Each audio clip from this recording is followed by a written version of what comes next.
Mr. Kane. Mr. Kane, aye.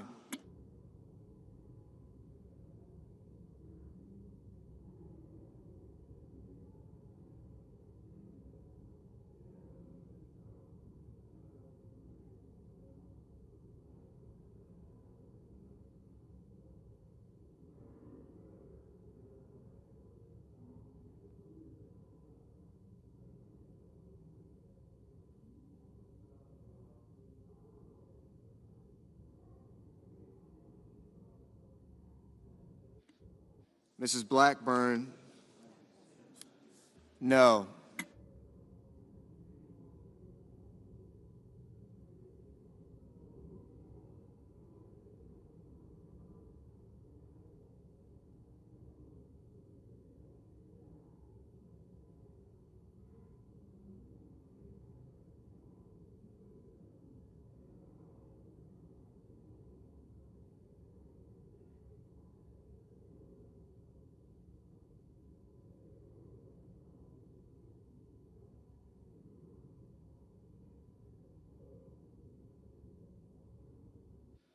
Mr. Curtis, no.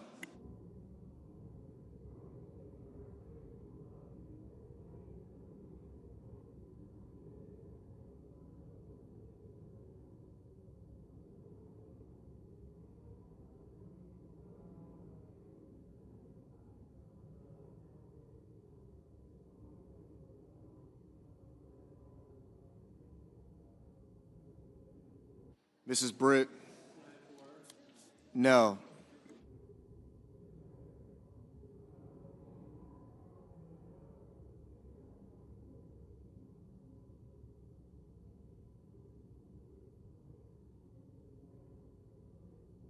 Mr. Warner, aye.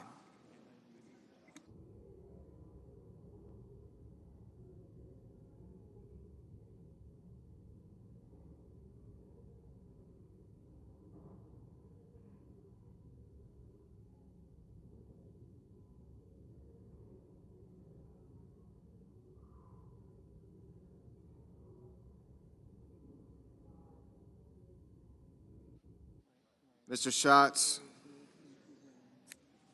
aye.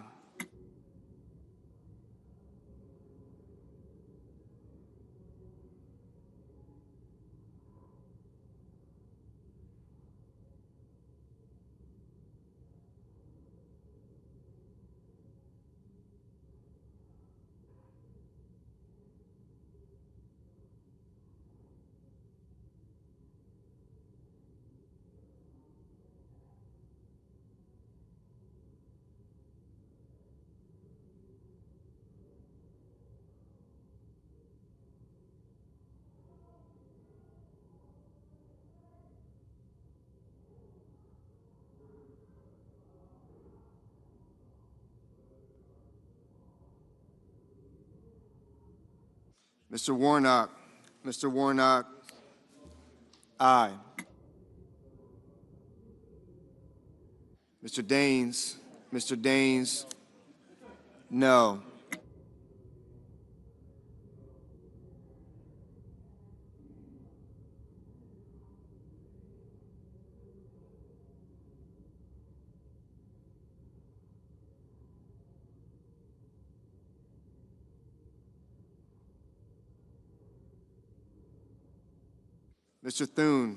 Mr. Thune, no.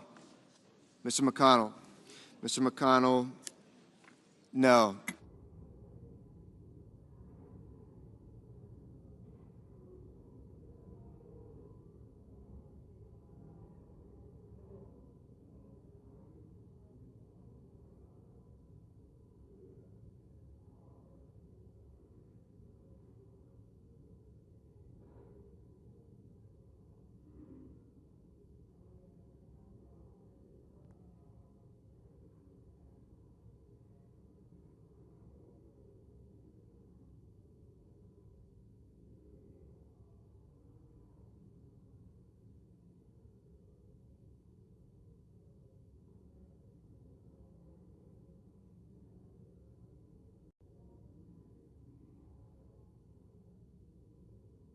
Ms. Ernst, Ms. Ernst, no.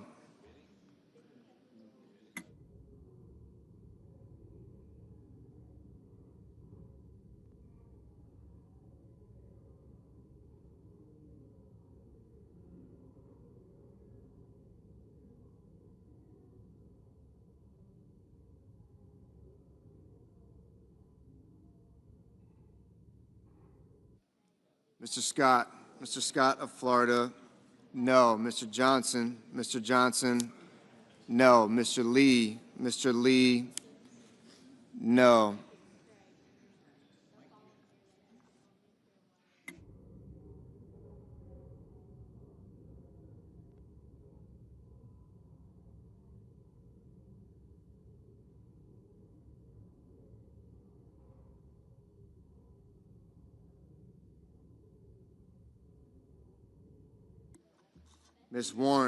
Ms. Warren, aye.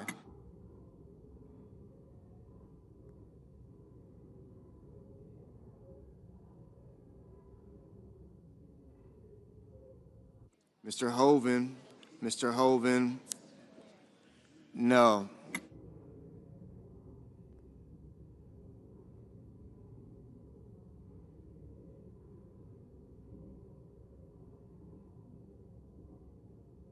Mrs. Gillibrand, aye.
Mr. Schumer, aye.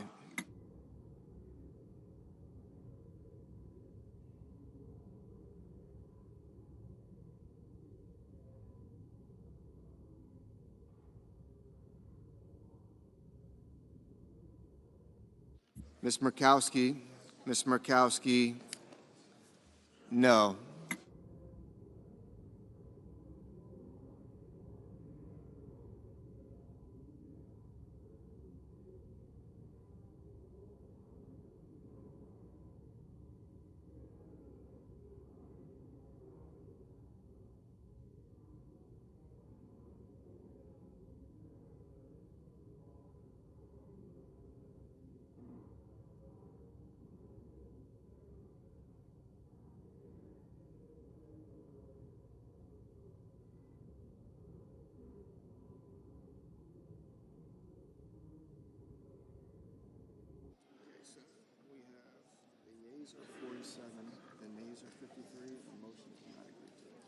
So the yeas are 47, the nays are 53. The motion is not agreed to.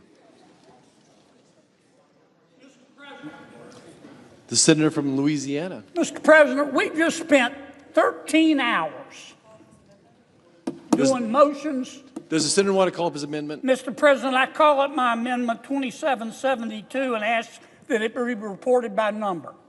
The clerk will report. The senator from Louisiana, Mr. Kennedy, proposes an amendment number 2772 to amendment number 2360. Mr. President, we just spent 13 hours on motions to commit. I'm not blaming my Democratic colleagues because we had to agree to it. But anybody with a brain above a single-cell organism knows that a motion to commit has no chance of passing. So basically, we've been standing around for 13 hours we might as well just been standing around sucking on our teeth. Now, I'd like to ask for order in this chamber. At least we can have that. There'll be order, please. Mr. President, in this bill, $1 billion is set aside to be spent by September 30th, 2027 to carry out the Defense Production Act. That's it. That's all there is. Now, I'm not a big fan of government-directed industrialization.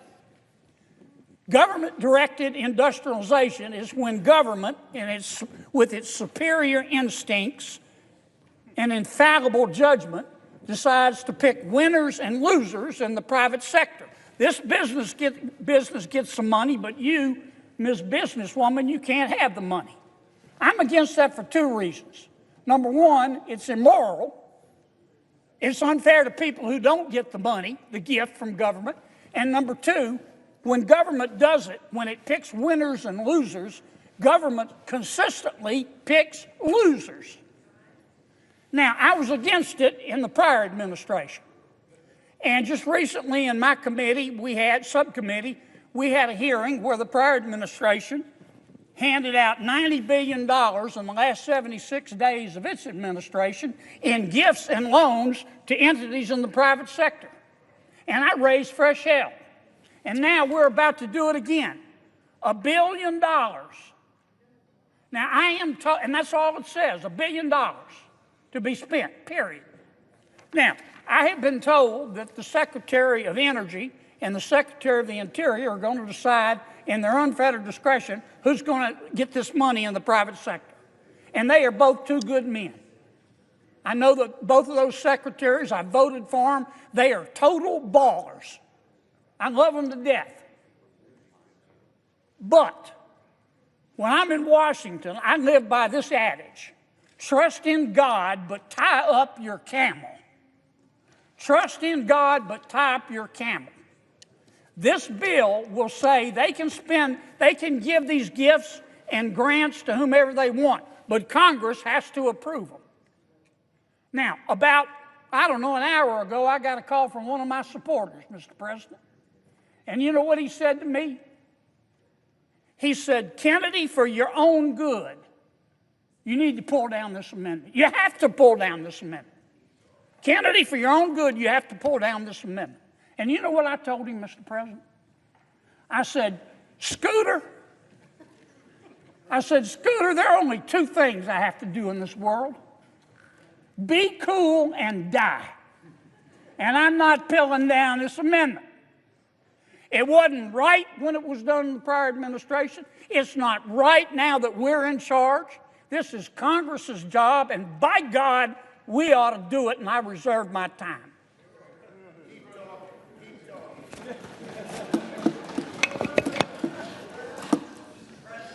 The senator from Vermont. All right. I support the Kennedy Amendment,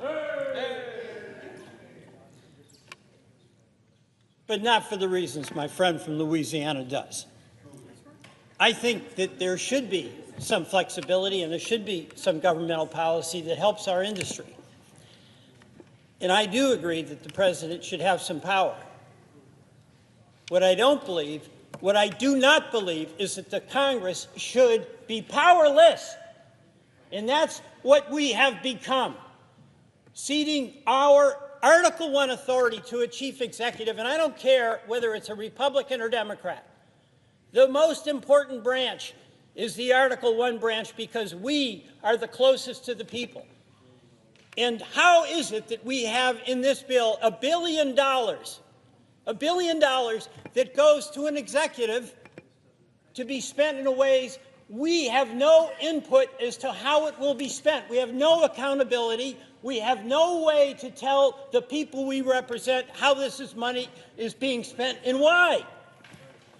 Mr. President, I believe that the biggest threat we have to this democracy is the failure of this Congress to assert its authority and accept its responsibility to make the decisions that the Constitution says is our obligation to do, and that starts with the power of the purse. I support the man from Louisiana in his amendment.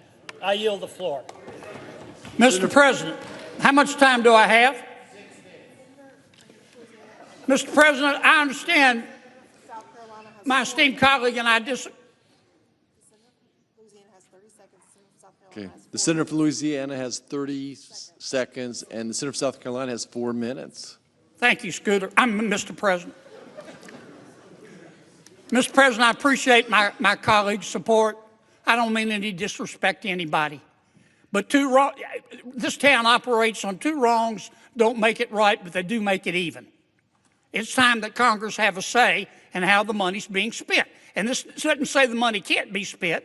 It just says Congress gets to approve it.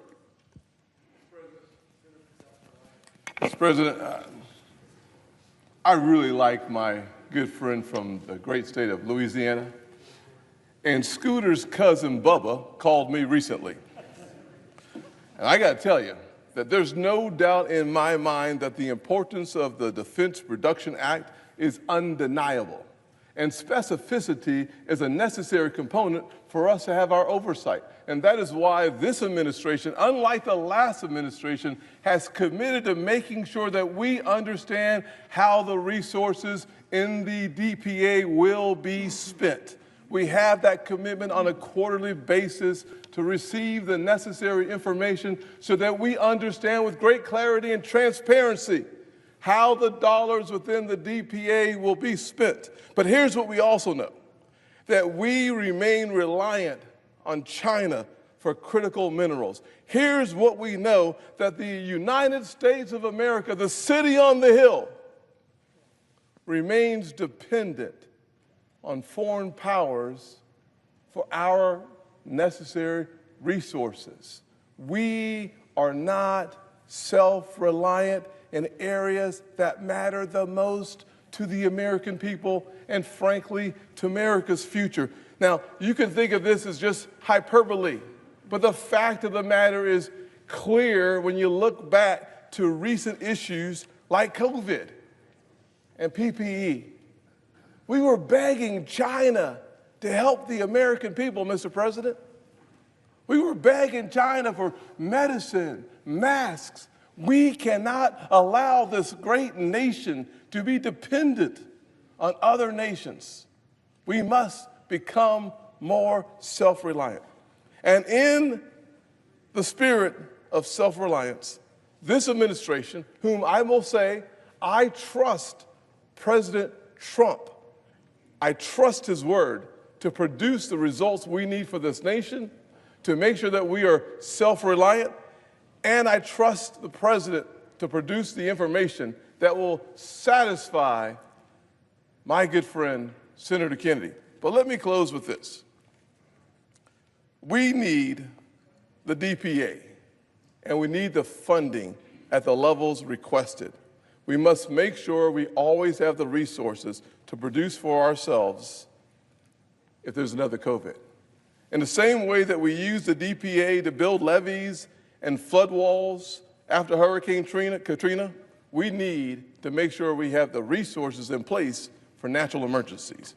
In the same way that the DPA was used to help protect service members who were deployed overseas from IEDs, we need the DPA. So, Mr. President, I ask my colleagues to vote no on this amendment. The pending amendment does not produce a change in outlays of revenues. I raise a point of order under Section 313B1A of the Congressional Budget Act of 1974. Senator from Louisiana.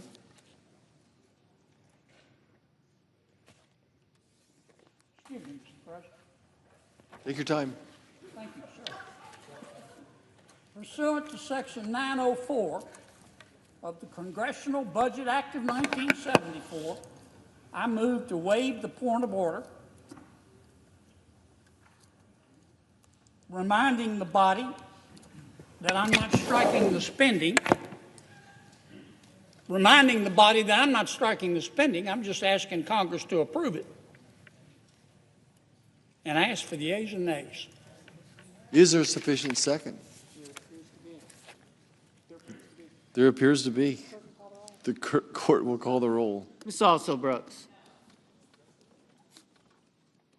Ms. Baldwin. Mr. Banks.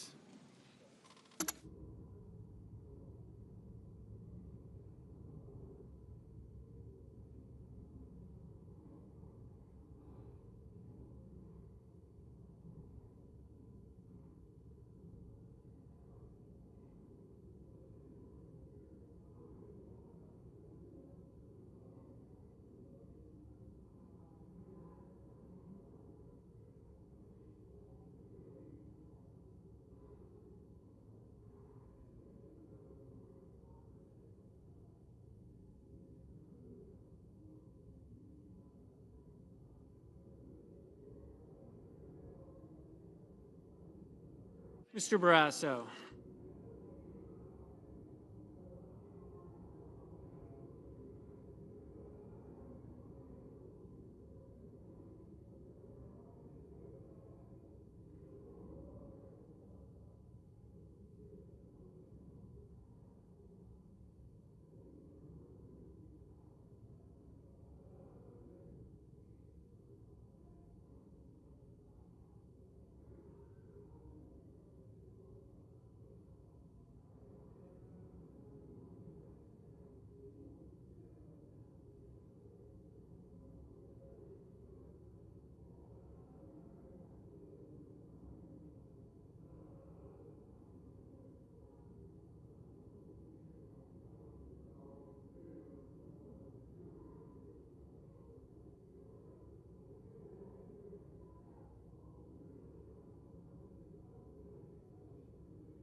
Mr. Bennett.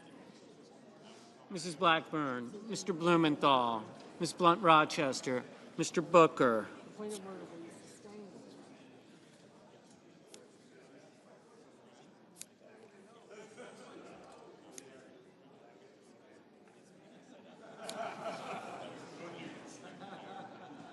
Mr. Bozeman.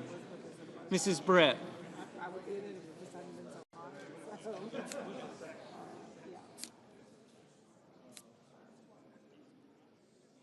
Mr. Budd, Ms. Cantwell, Mrs. Capito, Mr. Cassidy, Ms. Collins, Mr. Coons, Mr. Cornyn, Ms. Cortez Masto.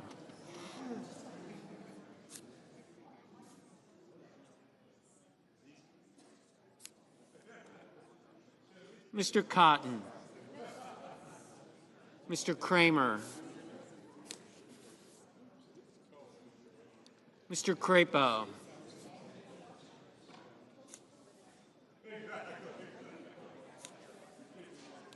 Mr. Cruz, Mr. Curtis, Mr. Daines, Ms. Duckworth,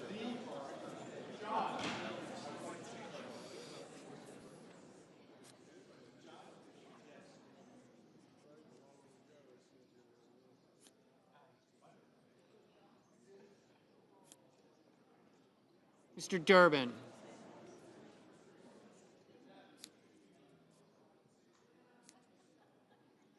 Ms. Ernst, Mr. Fetterman, Mrs. Fisher, Mr. Gallego,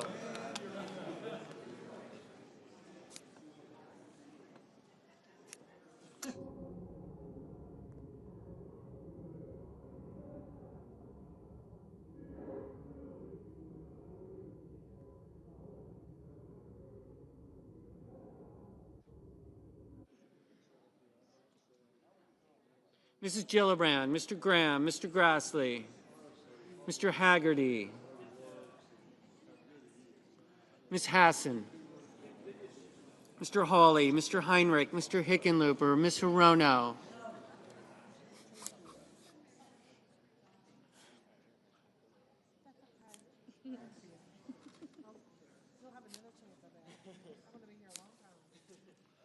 Mr. Hoven, Mr. Husted, Mrs. Hyde-Smith, Mr. Johnson, Mr. Justice, Mr. Kane, Mr. Kelly, Mr. Kennedy, Mr. Kim, Mr. King, Ms. Klobuchar, Mr. Langford, Mr. Lee, Mr. Lujan, Ms. Lummis, Mr. Markey,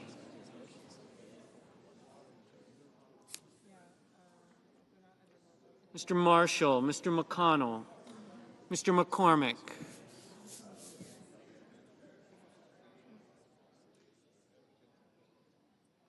Mr. Merkley, Mrs. Moody, Mr. Moran,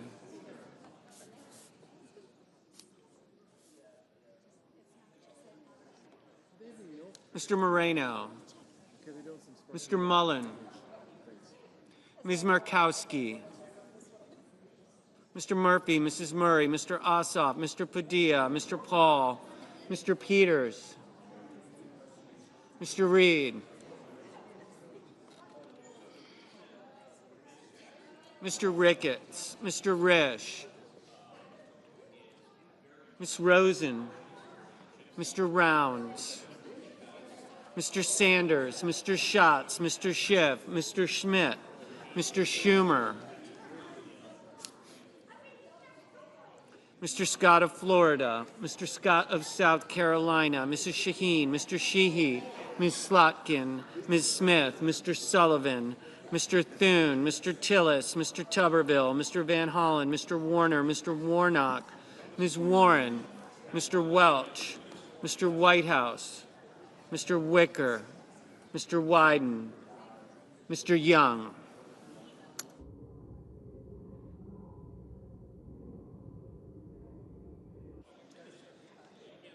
Senators voting in the affirmative: Blunt Rochester, Booker, Cantwell, Cassidy, Collins, Cornyn, Cortez Masto, Grassley, Heinrich, Hickenlooper, Kane, Kennedy, King, Klobuchar, Lujan, Merkley, Murphy, Murray, Ossoff, Padilla, Hall, Reed, Schiff, Shaheen, Smith, Tillis, Van Hollen, Warner, Welch.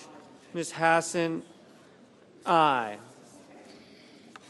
Senators voting in the negative: Also Brooks, Banks, Blackburn, Blumenthal, Kramer, Cruz, Curtis, Daines, Duckworth, Durbin, Ernst, Fisher, Hirono, Hyde-Smith, Justice, Kim, Langford, Marshall, Moody, Moreno, Ricketts, Rosen, Rounds, Scott of South Carolina, Sheehy, Tuberville, Warren, Whitehouse, Wicker.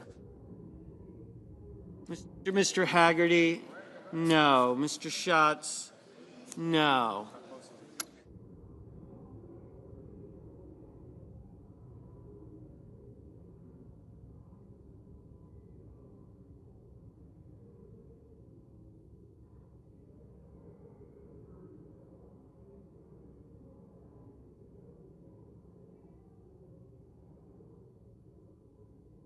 Mr. Durbin, aye.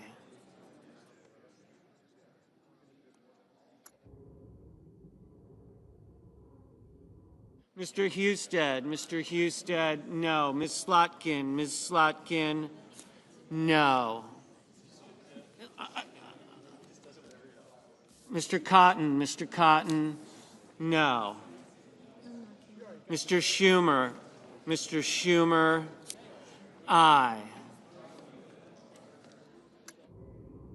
Mr. Bozeman, no. Mr. Peters, no. Mr. Young, no.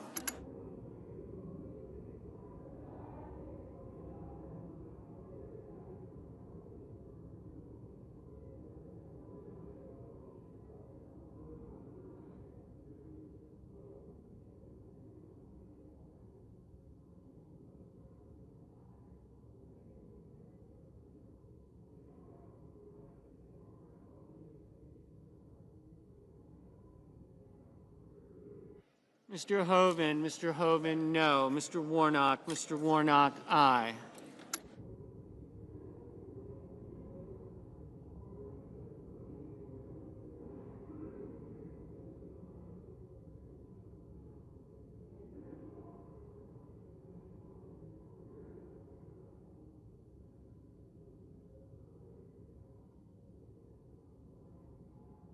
Mr.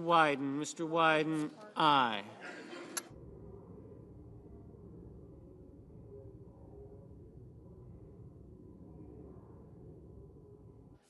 Ms. Baldwin, aye.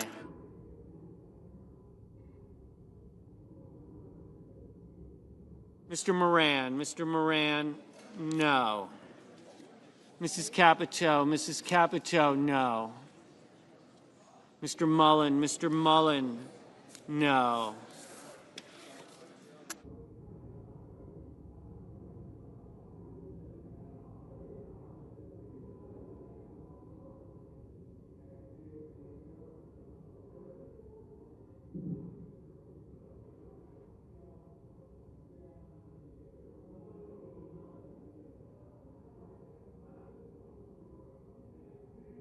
Mr. Gallego,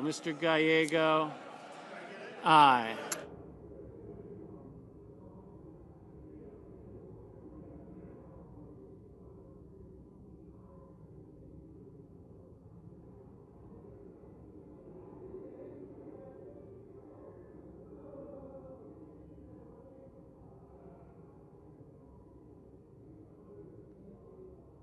Mr. Graham, no.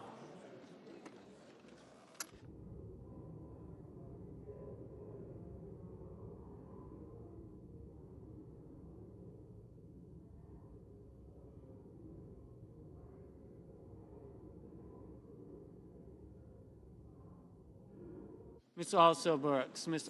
Brooks, aye.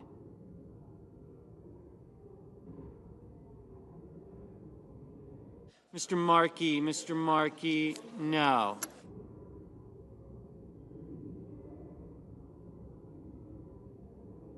Mr. Bennett, aye.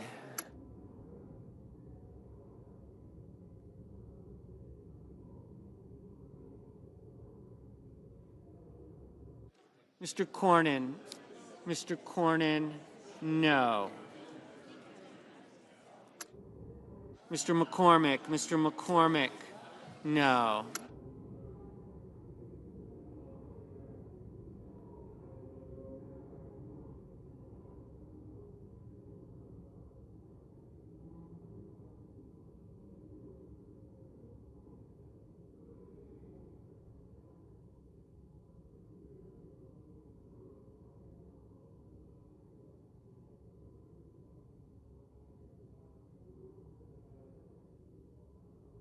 Mr.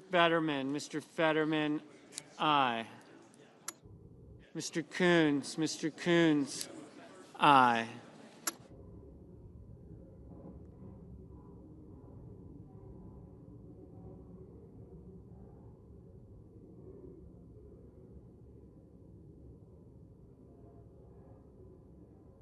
Mr. Hawley, no.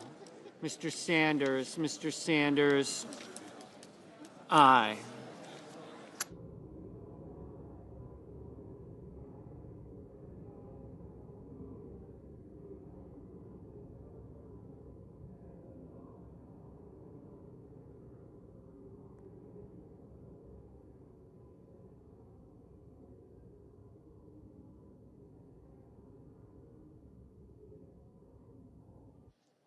Ms. Murkowski, aye.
Mr. McConnell, aye. Mr. Sullivan, no. Okay.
Mrs.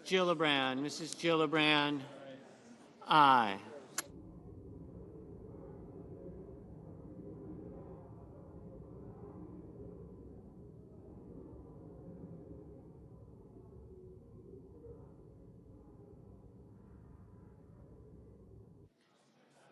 Mrs.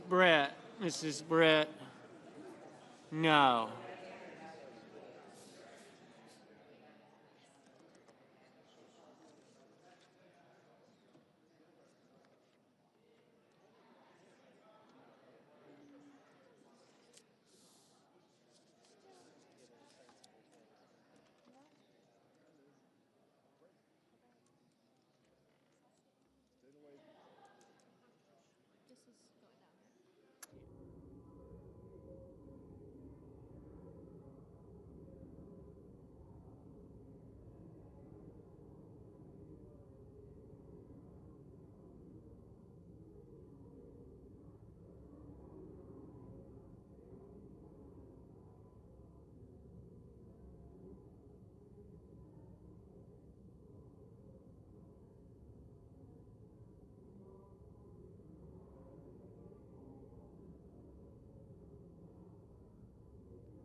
Mr. Kelly, no.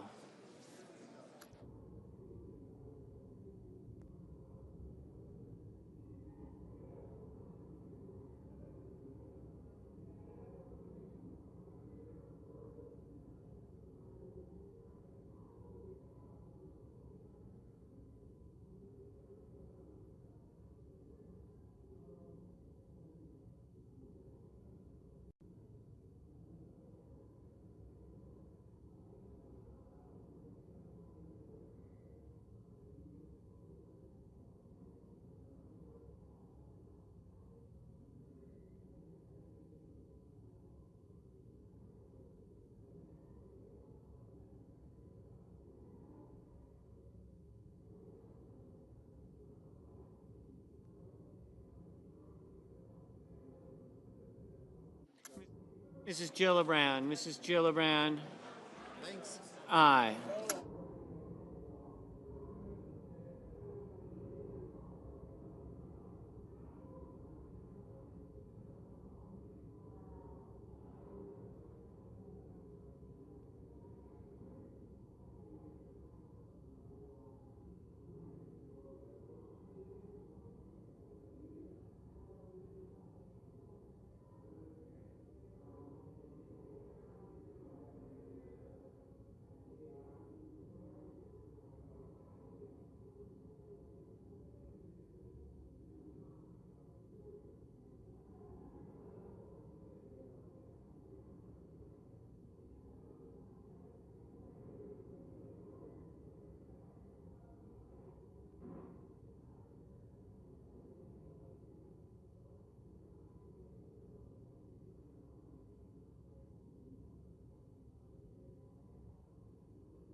Mrs. Gillibrand. Mrs. Gillibrand, no.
Mr. Barrasso. Mr. Barrasso. No.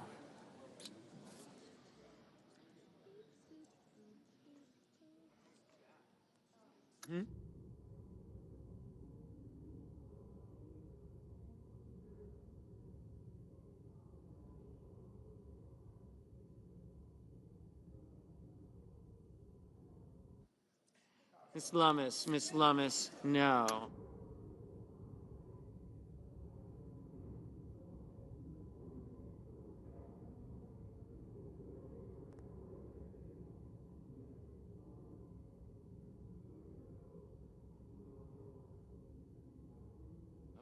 Mr. Thune. Mr. Thune. No. Mr. Schmidt. Mr. Schmidt. No.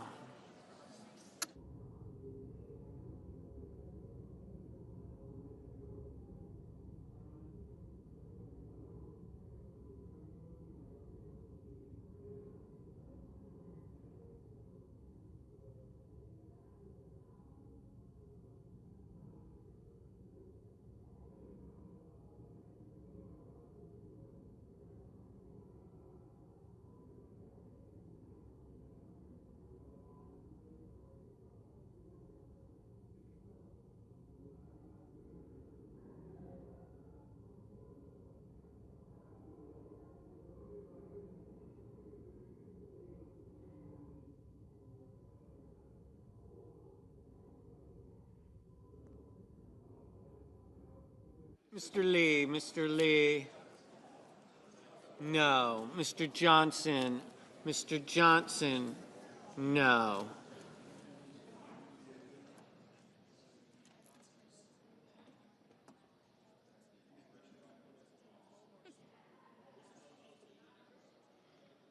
Mr. Crapo. Mr. Crapo.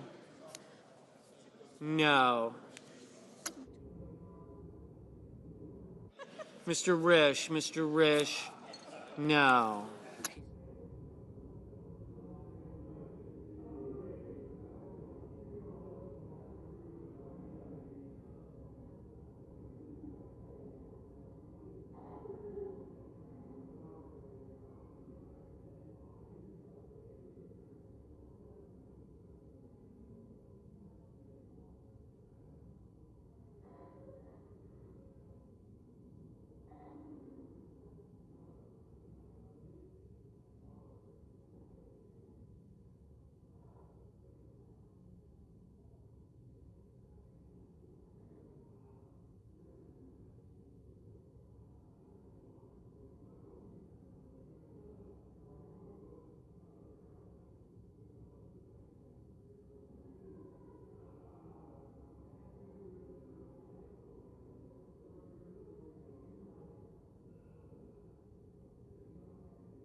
Mr. Scott. Mr. Scott of Florida. No.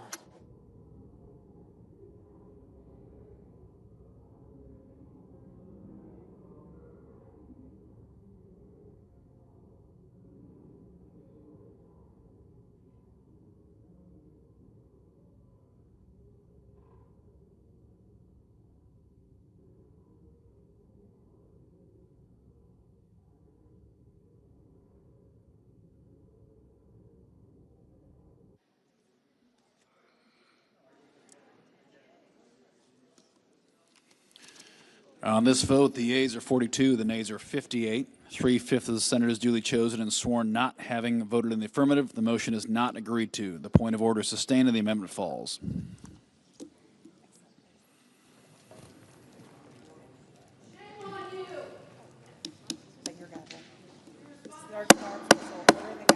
Order in the gallery.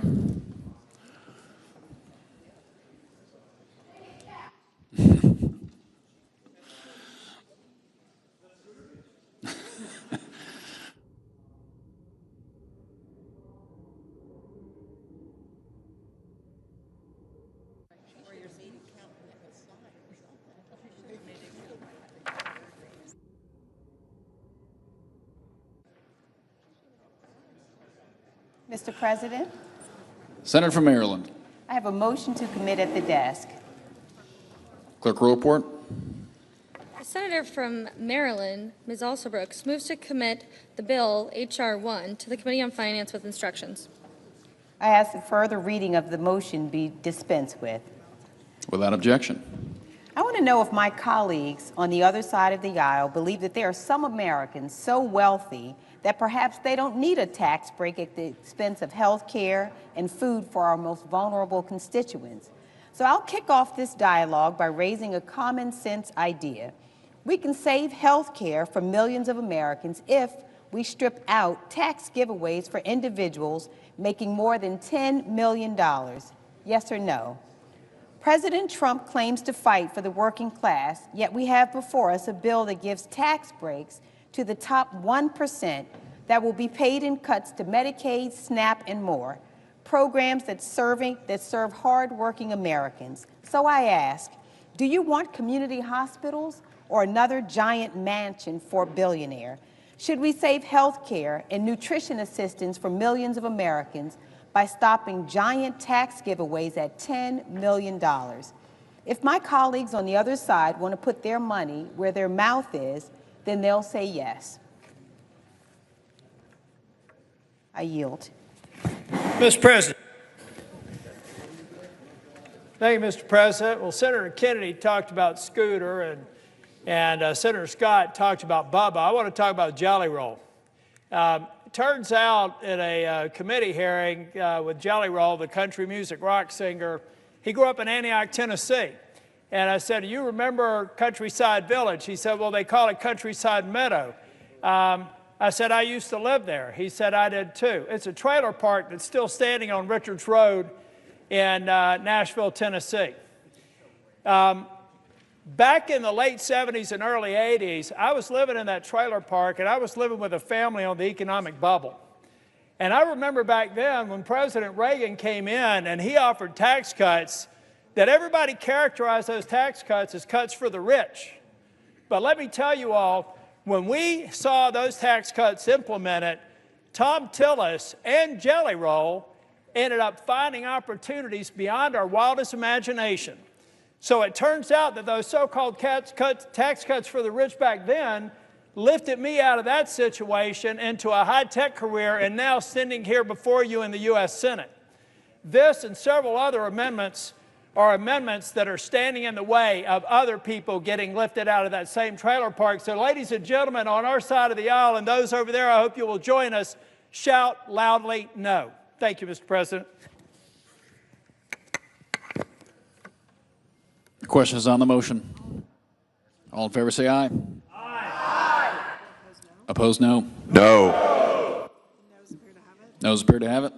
Noes do have it. Motion is not agreed to.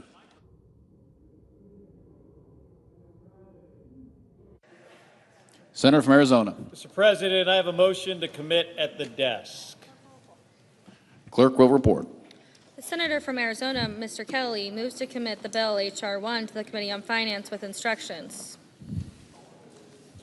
I ask that further reading of the motion be dispensed with. Without objection. Mr. President, I don't think we're looking to take any money out of Jelly Roll's pocket here. But giving a tax break to the richest people and most profitable corporations is a choice. And paying for it by kicking 17 million Americans off their health insurance is a choice. None of this is set in stone. Every one of us gets a vote here, a choice. We can help parents be able to take their kids to the doctor. We can keep seniors in their nursing homes. Or some rich guy, not Jelly Roll, can get another private jet. We can save health care for millions of Americans if we strip out tax giveaways for individuals making more than $100 million a year.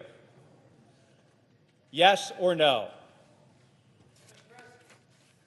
Senator North Carolina.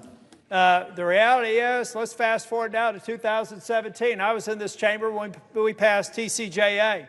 And after we passed this, again, everybody was arguing this was all tax policy for the rich. But we unleashed an American economy that we have not seen in our history. In fact, it was better than the tax cuts of the Reagan era.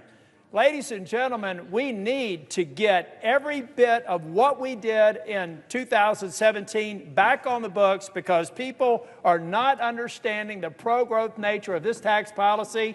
I hope my colleagues will vote loudly yes once again. No? No once again. Meeting. Senator's time's expired. Question is on the motion. All in favor say aye. All opposed, nay. No! Noes appear to have it. The noes do have it. Clerk will report. Motion is not agreed to. Clerk will report. No? Clerk will not report.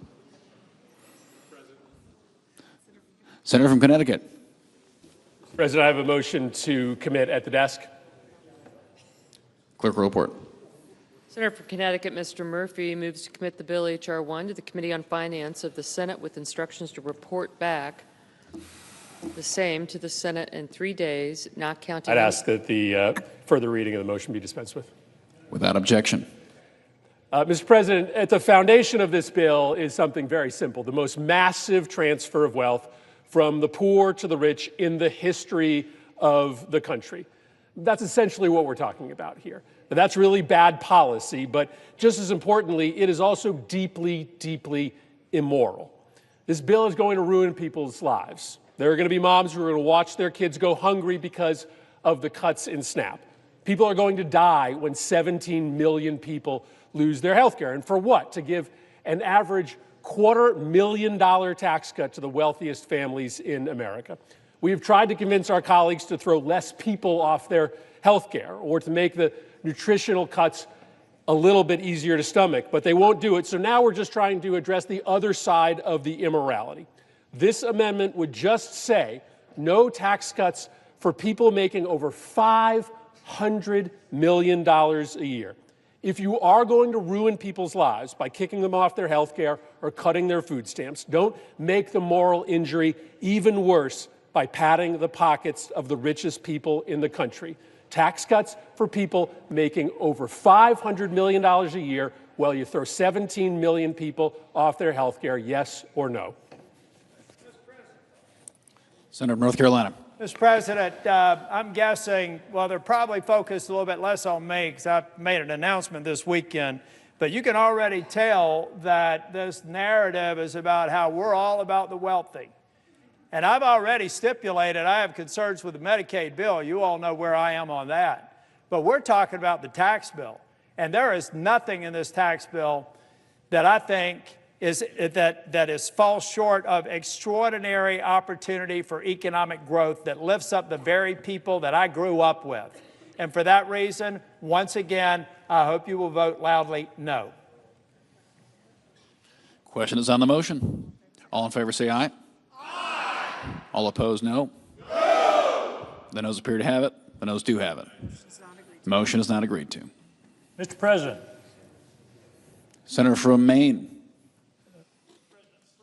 I respond. We can solve this problem and solve the problem of people in trailer parks by limiting the tax cuts to people making $400,000 a year and less. That would cut the cost of this bill by 60%. It would also obviate the necessity of kicking 17 million people off of health care and thousands of young people and people across the country from SNAP. You can do this and give tax relief to the middle class without the unnecessary tax relief in this bill that goes to the richest people in our country. So my amendment is really simple. If you think people making $1 billion a year need and deserve a tax break, and also if you want to give a really good ad to these guys in November of 2026, vote no on the amendment and say that billionaires, not billionaires, people earning $1 billion need and deserve a tax break. I urge a yes vote. Mr. President. Does the senator wish to call up his motion? I have a motion to commit it to desk. Clerk report. The senator from Maine, Mr. King, moves to commit the bill H.R. 1 to the I ask that committee. further reading of the motion be dispensed with. Without objection. Mr. President. Senator from North Carolina. Mr. President, in truth, you could see this sort of upping of the ante. These are the gimmicks that we play when we want to get a show vote, especially with somebody who may be running for reelection.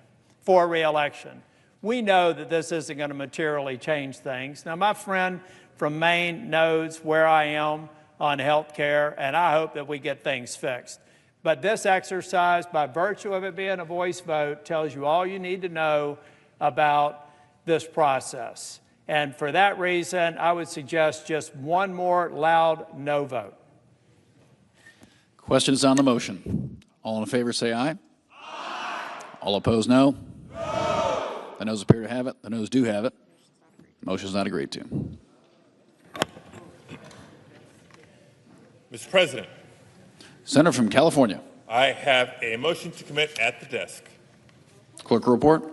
The senator from California, Mr. Padilla, moves to commit the bill H.R. 1 to the Committee on Finance of the Senate. I ask that further reading of the motion be dispensed with. Without objection.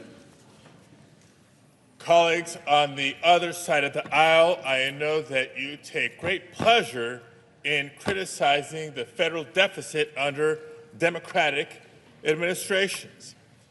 But the numbers don't lie. The biggest driver of the ballooning national debt has been Republican tax cuts for the wealthy and large corporations. And despite the parliamentary gymnastics that are being played here, our Republican colleagues know that this bill is adding an additional $3.5 trillion to the deficit over the next 10 years. Why else would they have included a piece of the bill to raise the debt limit by $5 trillion if this bill saved money as they claim? So if Republicans really do want to balance the budget or reduce the deficit, let's start by guaranteeing that this measure is at least deficit neutral. That's exactly what this amendment would do. I ask for your aye vote and reserve my time. Senator from South Carolina. Yes, CBO tells us if we adopt current policy for taxes, we will save $507 billion. The deficit will go down by $507 billion if we do this. In 2012, I was here. The Bush tax cuts were going to expire in December of 2012. President Obama sat down with Republicans, and they came up with a way to extend those tax cuts by not passing a new law. They called it the alternative fiscal scenario that CBO said is basically current policy. So alternative fiscal scenario in Latin means current policy. So we're doing what they did then. We're just doing it without any help from y'all because y'all will never do anything to make sure taxes go down. So we're going to make sure they go down forever. Current policy is good tax policy. Stick with the bill we wrote. You're going to be happy to reduce the deficit and make sure people's taxes don't go up tomorrow, the next day, forever. Good policy. Current policy is good tax policy. How much time I'm do done. I have left? Senator's time has expired. Questions on the motion? Sufficient second? There appears to be.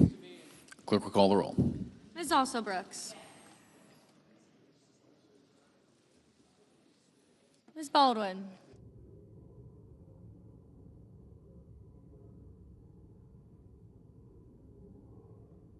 Mr. Banks.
Mr. Barrasso, Mr. Bennett, Mrs. Blackburn, Mr. Blumenthal, Ms. Bloom Rochester, Mr. Booker, Mr. Bozeman, Mrs. Britt, Mr. Budd, Ms. Cantwell, Mrs. Capito, Mr. Cassidy, Ms. Collins, Mr. Coons, Mr. Cornyn, Ms. Cortez Masto, Mr. Cotton, Mr. Kramer, Mr. Crapo, Mr. Cruz.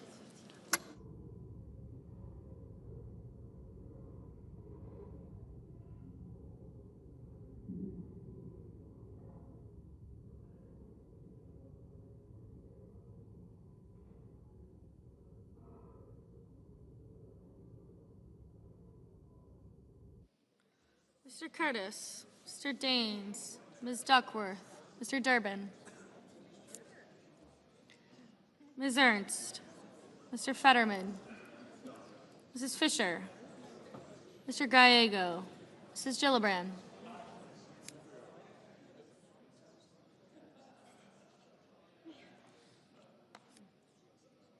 Mr. Graham, Mr. Grassley,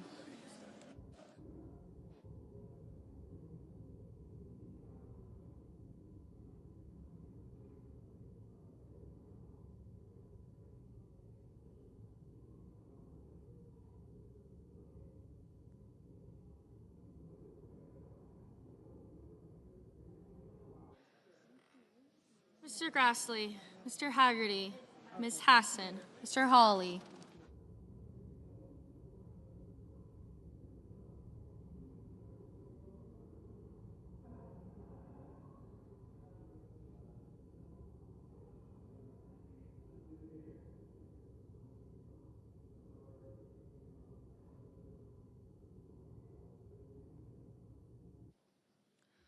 Mr. Hawley, Mr. Heinrich, Mr. Hickenlooper, Ms. Hirono, Mr. Hoven, Mr. Husted, Mrs. Hyde-Smith, Mr. Johnson, Mr. Justice, Mr. Kane, Mr. Kelly, Mr. Kennedy, Mr. Kim, Mr. King, Ms. Klobuchar, Mr. Langford, Mr. Lee, Mr. Lujan, Ms. Lummis, Mr. Markey, Mr. Marshall, Mr. McConnell, Mr. McCormick, Mr. Merkley,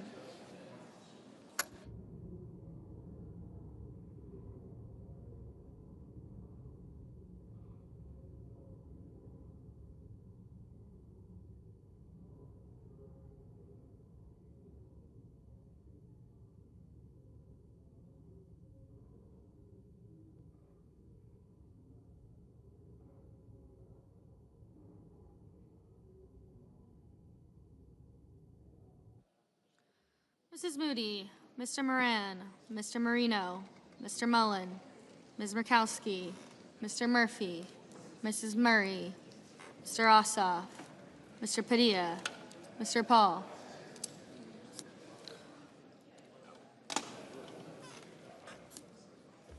Mr. Peters, Mr. Reed, Mr. Ricketts, Mr. Risch, Ms. Rosen,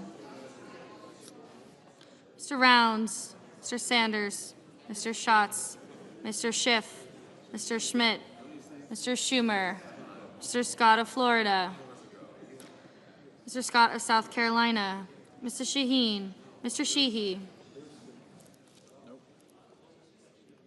Ms. Slotkin, Ms. Smith, Mr. Sullivan, Mr. Thune, Mr. Tillis, Mr. Tuberville, Mr. Van Hollen, Mr. Warner, Mr. Warnock,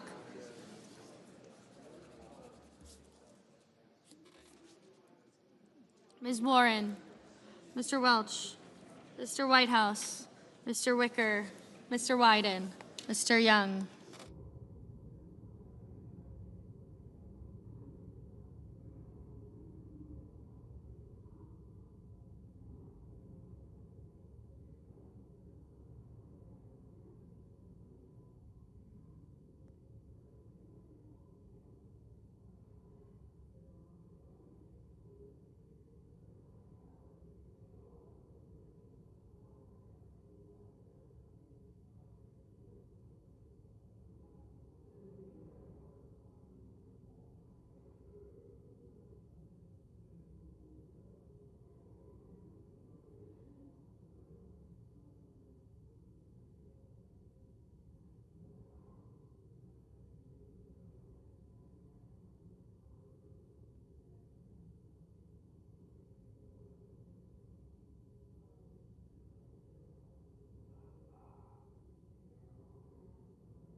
Senators voting in the affirmative: Also Brooks, Baldwin, Bennett, Blumenthal, Blunt Rochester, Booker, Duckworth, Durbin, Heinrich, Kane, Kelly, Klobuchar, Lujan, Markey, Merkley, Murphy, Murray, Padilla, Peters, Reed, Rosen, Sanders, Schiff, Shaheen, Slotkin, Smith, Van Hollen, Warner, Warnock, Warren, and Wyden.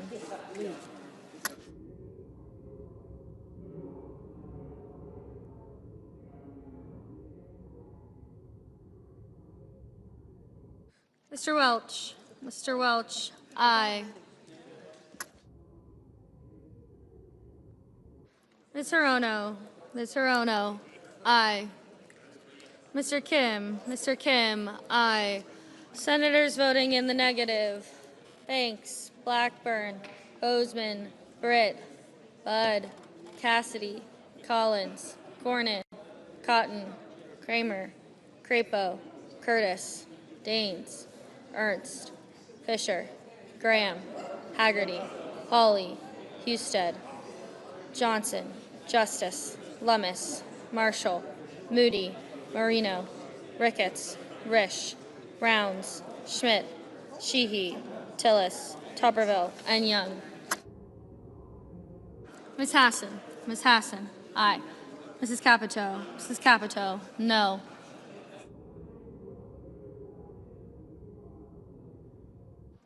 Mr. Ossoff, aye. Mr. Paul, no. Mr. Scott of South Carolina, no. Mrs. Hyde Smith, no.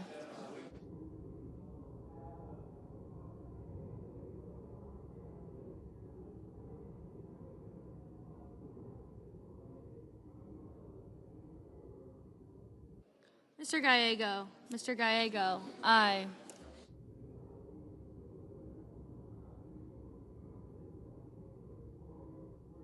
Ms. Cortez Masto, aye.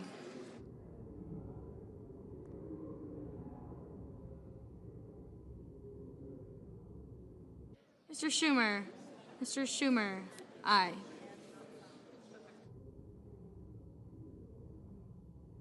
Mr. Scott of Florida, no.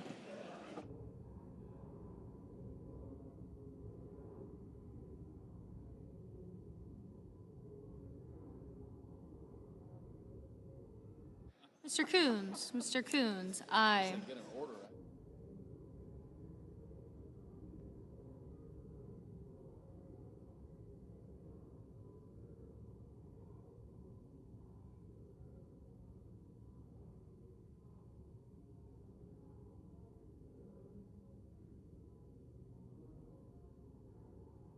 Mr. Mullen, no.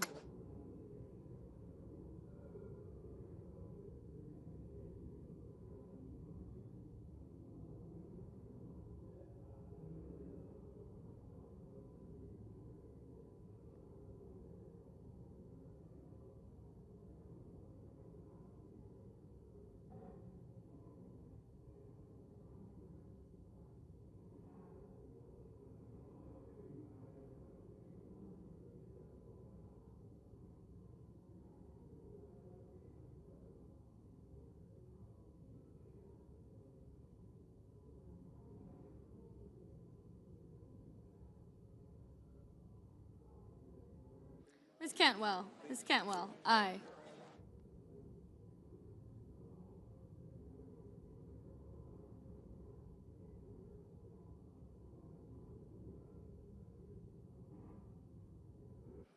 Mr. Schatz, aye.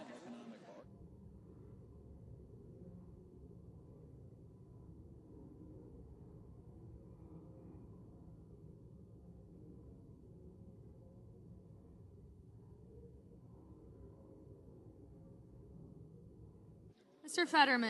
Fetterman, aye. Mr. Sullivan, no.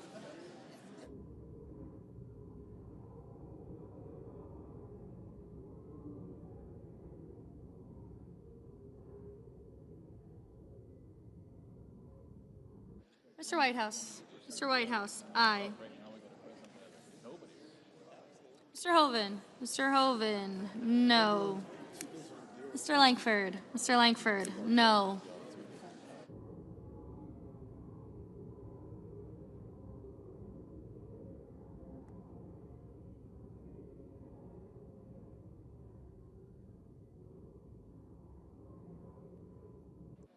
Mr. Wicker. Mr. Wicker, no.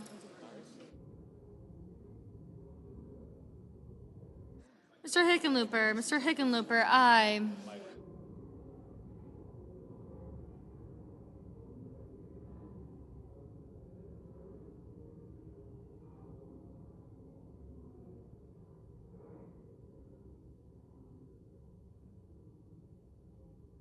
Mr. King. Mr. King, aye.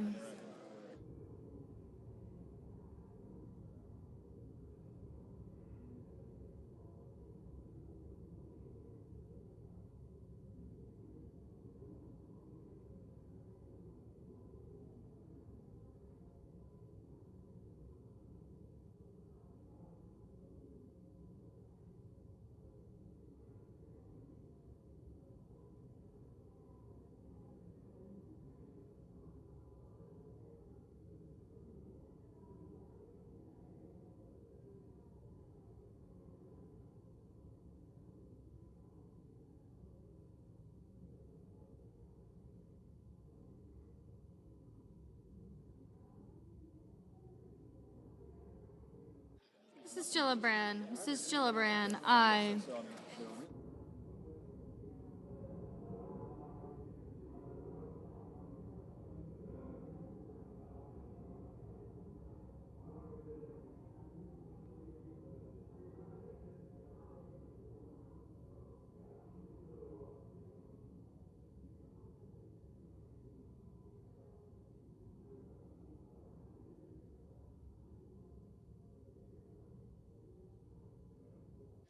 Mr. Lee. Mr. Lee, no.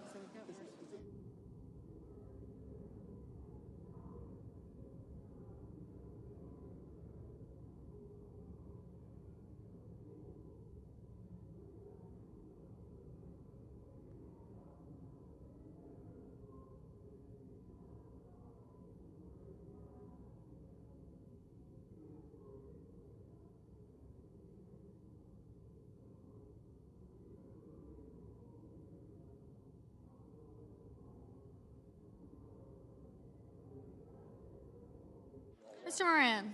Mr. Moran, no.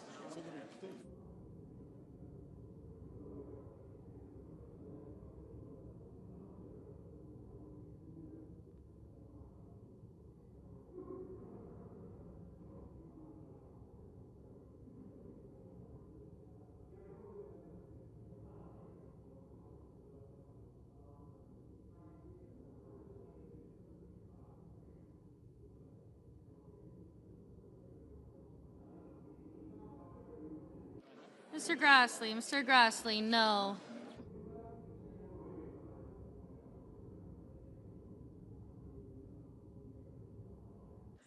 Mr. McCormick. Mr. McCormick, no.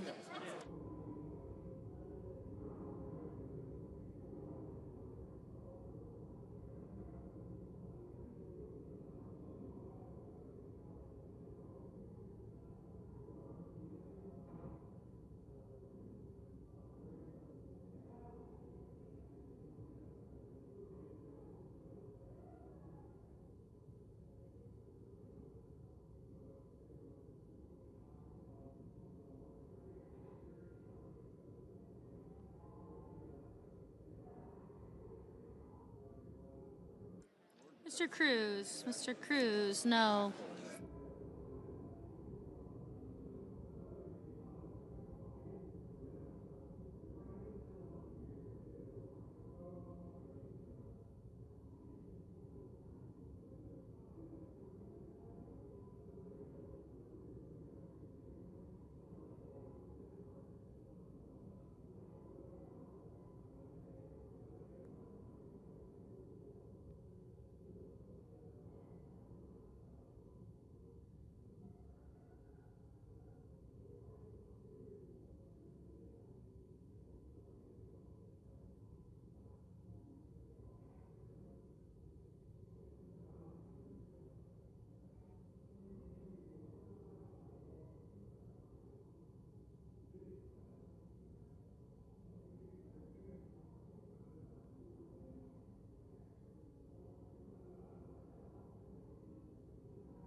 Ms. Murkowski. Ms. Murkowski, no.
Mr. McConnell.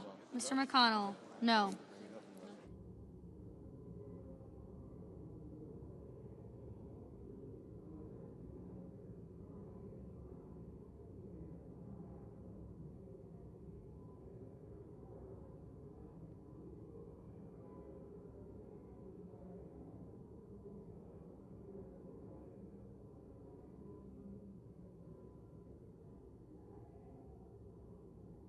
Mr. Barrasso. Mr. Barrasso, no.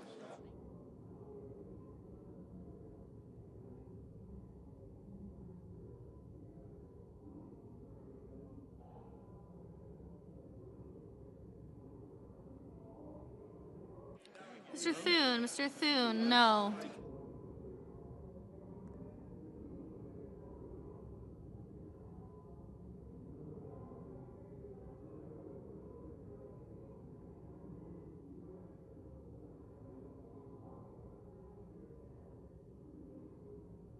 Mr. Kennedy. Mr. Kennedy, no.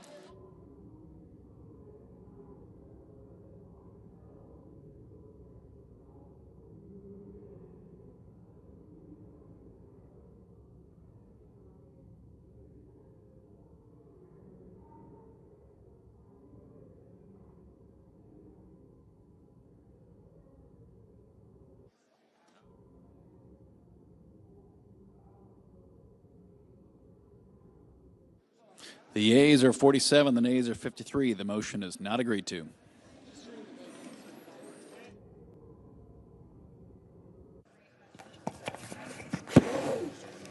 Mr. President. Senator from Colorado. Thank you, Mr. President. I have a motion to commit at the desk. Clerk will report. The senator from Colorado, Mr. Bennett, moves to commit the bill H.R. 1 to the Committee on Finance of the Senate with instructions to report the same back to the I ask that further reading of the motion be dispensed with. Without objection. Thank you, Mr. President. The legislation we're debating today would modestly increase the size of the child tax credit while leaving out more than 17 million children from the full credit. America's poorest children, whose families are struggling to make ends meet, receive nothing from this bill. Everywhere I go in Colorado, I meet parents who are working hard, often 2 and 3 jobs, just to keep their families' heads above water. Like Americans all across this country, Mr. President, they are wrestling with the legacy of 50 years of trickle-down economics that have benefited the wealthiest Americans while leaving working and middle-class families behind, which this bill does again.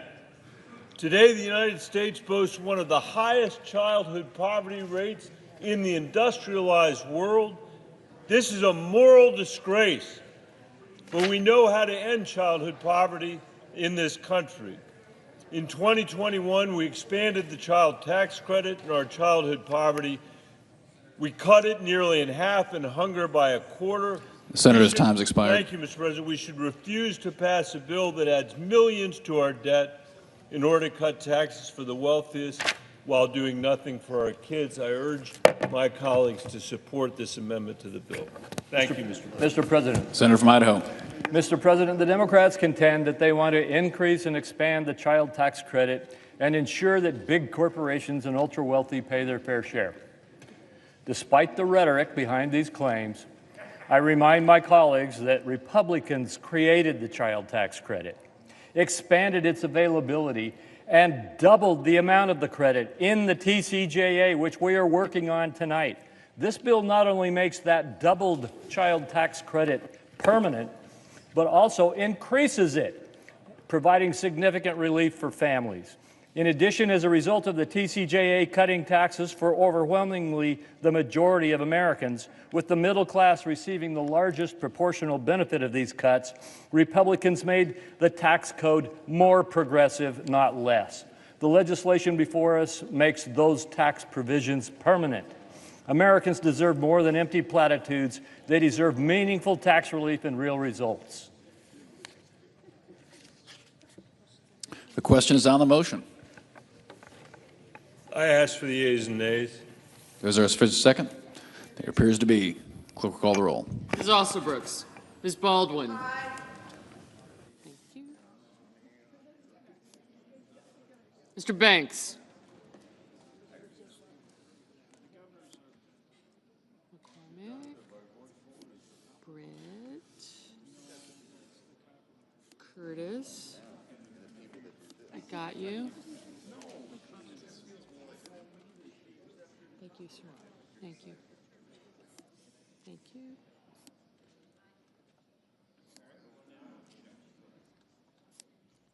I got you. Ricketts. Thank you. Mr. Barrasso. Mr. Bennett.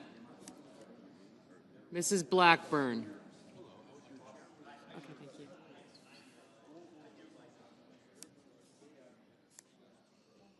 Mr. Blumenthal.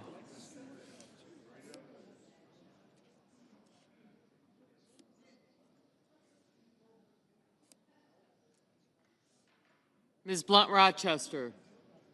Mr. Booker. Mr. Bozeman. Thank you. Mrs. Britt. Mr. Budd. Ms. Cantwell. Mrs. Capito. Thank you. Mr. Cassidy. Ms. Collins.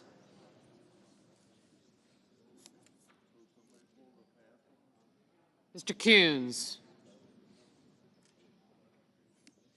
Mr. Cornyn.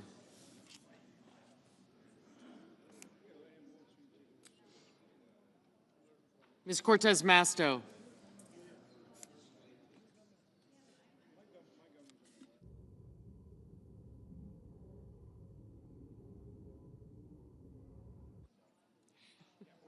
Thank you.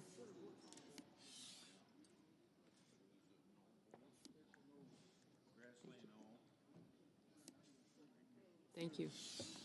Mr. Cotton.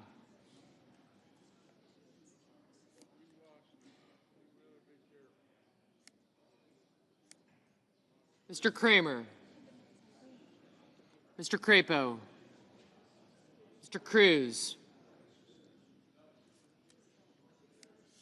Mr. Curtis. Mr. Daines. Ms. Duckworth. Thank you.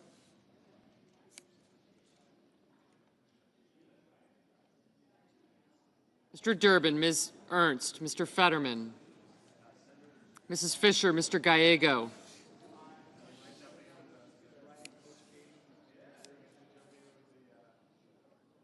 Mrs. Gillibrand, Mr. Graham, Mr. Grassley, Mr. Haggerty, Ms. Hassan,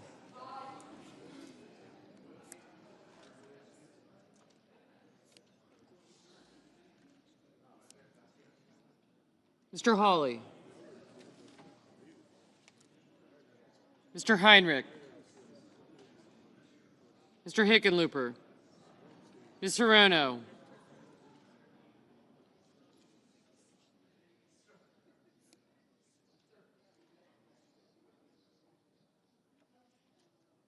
Thank you.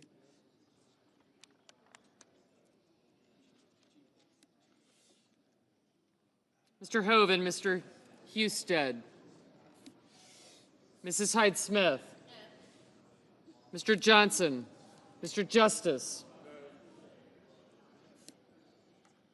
Mr. Kane.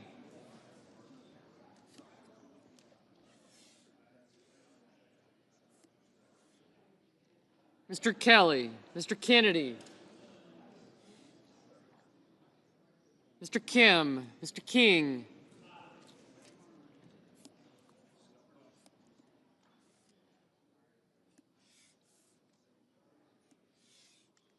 Ms. Klobuchar. Mr. Lankford, Mr. Lee, Mr. Lujan. Ms. Lummis.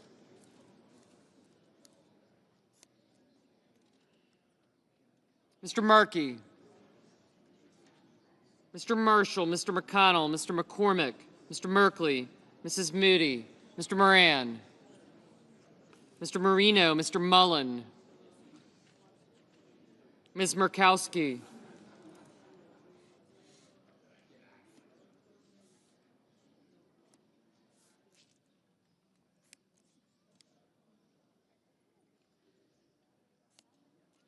Mr. Murphy, Mrs. Murray, Mr. Ossoff, Mr. Padilla, Mr. Paul, Mr. Peters, Mr. Reed, Mr. Ricketts, Mr. Risch, Ms. Rosen, Mr. Rounds,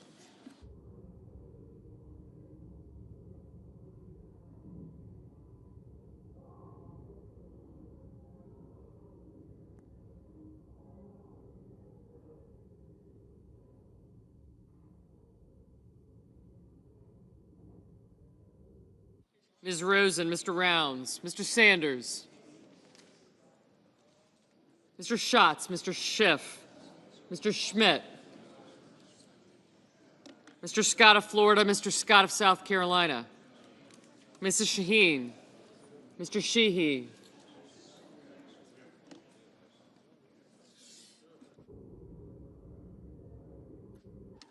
Ms. Slotkin,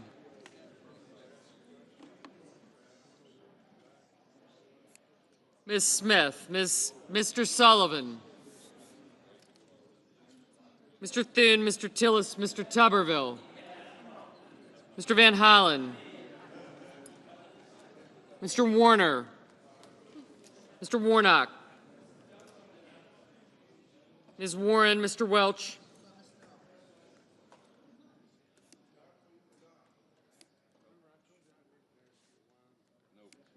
thank you. Mr. Whitehouse, Mr. Wicker, Mr. Wyden, Mr. Young. Senators voting in the affirmative: Baldwin, Bennett, Blumenthal, Booker, Cantwell, Gallego, Hassan, Heinrich, Kelly, Kim, King, Merkley, Ossoff, Padilla, Peters, Reed, Rosen, Schatz, Schiff, Shaheen, Slotkin, Smith, Warren, Welch, and Wyden. Senators voting in the negative: Banks, Barrasso, Blackburn, Bozeman, Britt, Budd, Capito, Cassidy, Collins, Cornyn, Kramer, Crapo, Cruz, Curtis, Daines, Ernst, Fisher, Graham, Grassley, Haggerty, Hoven, Husted, Hyde-Smith, Johnson, Justice, Lankford, Lee, Lummis, McConnell, McCormick, Moody, Marino, Mullen, Murkowski, Paul, Ricketts, Schmidt, Scott of Florida, Scott of South Carolina, Sheehy, Thune, Tillis, Tuberville, and Wicker.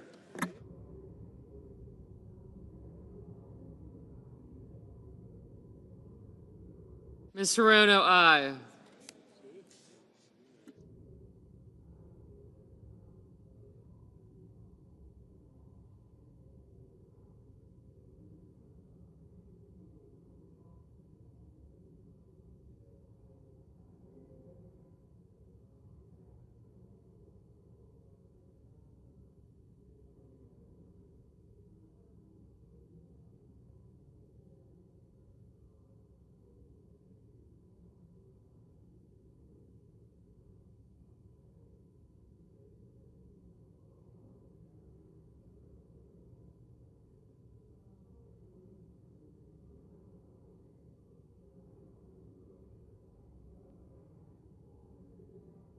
Mr. Durbin, aye.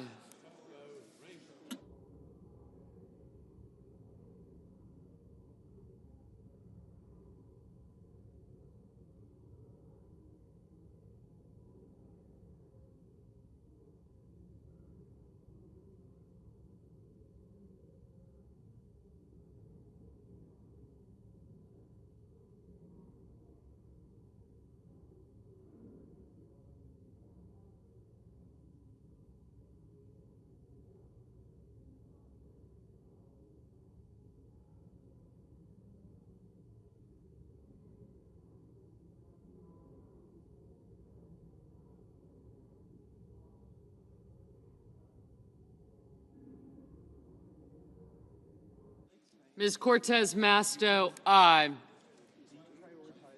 Ms. Duckworth, aye. Mr. Van Hollen, aye.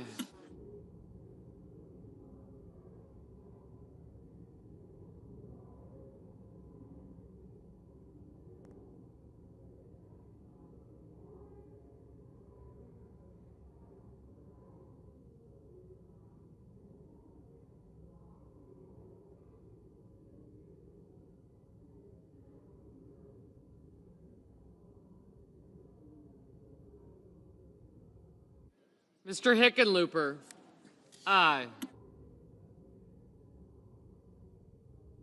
Mr. Rounds, no.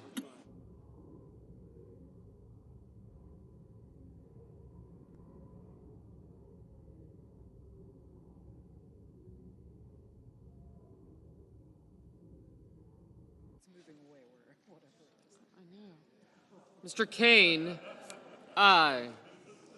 Mrs. Murray, aye.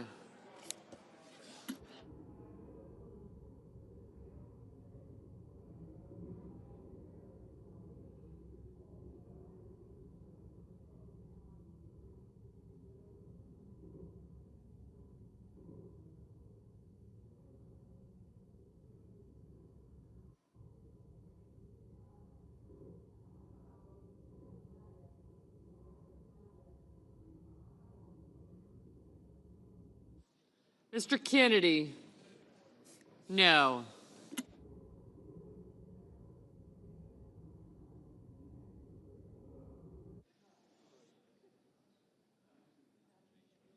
Mr. Moran. Mr. Moran, no. Mr. Sanders, aye.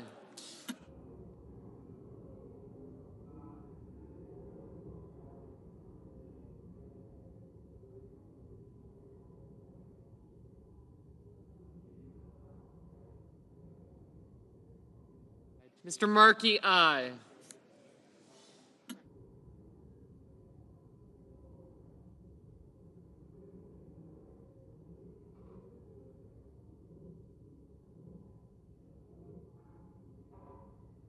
Mr. Fetterman, aye. Ms. Alsterbrooks, aye. Ms. Blunt Rochester, aye.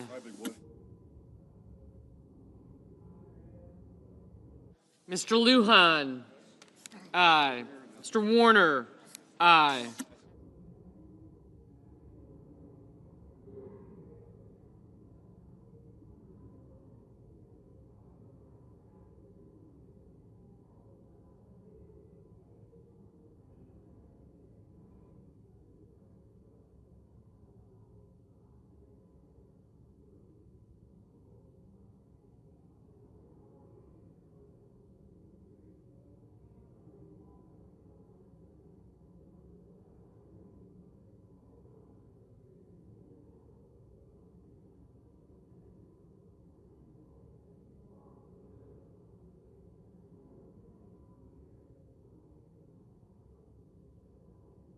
Mr. Cotton, no.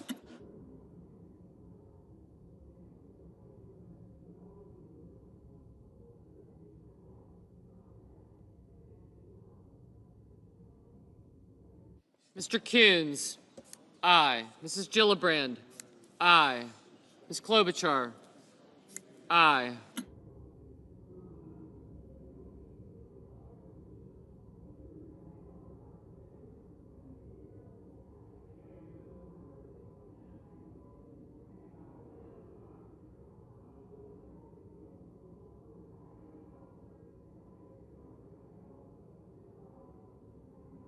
Mr. Young, no. I just didn't know if it was. Yes. Mr. Whitehouse, aye. Mr. Murphy, aye.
Mr. Risch, no.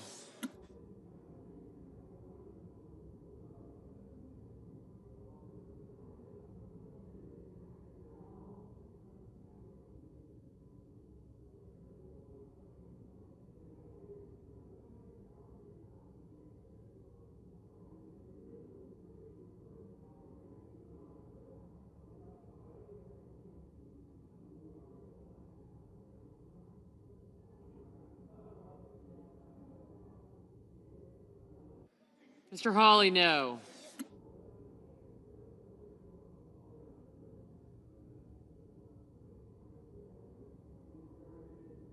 Mr. Schumer, aye.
Mr. Sullivan, no.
No.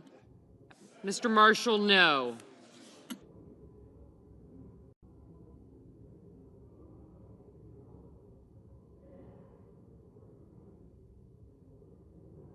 Mr. Warnock, aye.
The nays are 53, and the motion is not agreed to.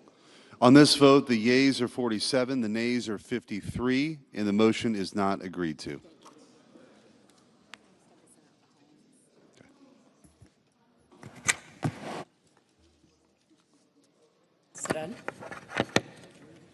Senator from Maine. Mr. President, may I have order, please? We have order in the chamber. Thank you, Mr. President. Mr. President, I call up amendment number 2812 and ask that it be reported by number. The clerk will report. Senator from Maine, Ms. Collins, proposes an amendment number 2812 to amendment number 2360. Mr. President, my amendment would increase funding for the Rural Healthcare Provider Fund to $50 billion and expand the list of eligible providers to include not only rural hospitals, but also community health centers, nursing homes, ambulance services, skilled nursing facilities, and others. Rural providers, especially our rural hospitals and nursing homes, are under great financial strain right now, with many having recently closed and others being at risk of closing. Mr. President, when these facilities close their doors, the people they serve are often left behind without access to health care. This amendment would help keep them open and caring for those who live in these rural communities. The additional funding is fully offset through a modest increase in the top marginal tax rate, equal to the pre-2017 rate for individuals with income above $25 million and married couples with income above $50 million. I urge support for this amendment to provide the additional funding for rural and Medicaid providers who desperately need it. President. Senator from Oregon. Mr. President and colleagues, here is how flawed this plan is.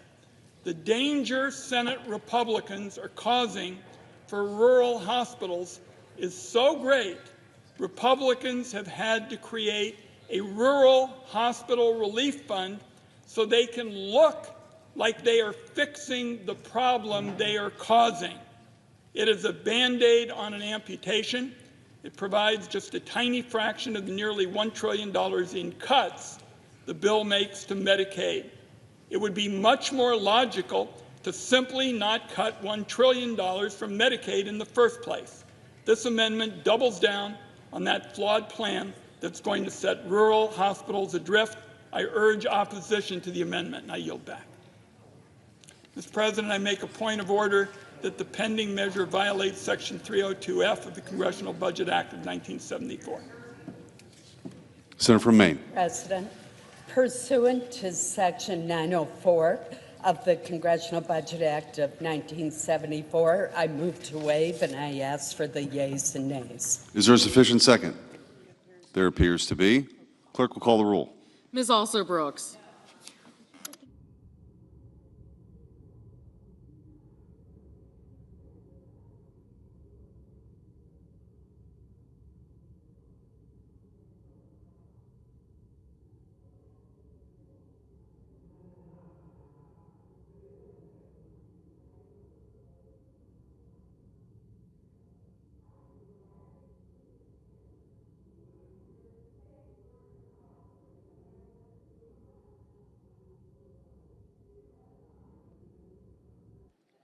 Ms. Baldwin.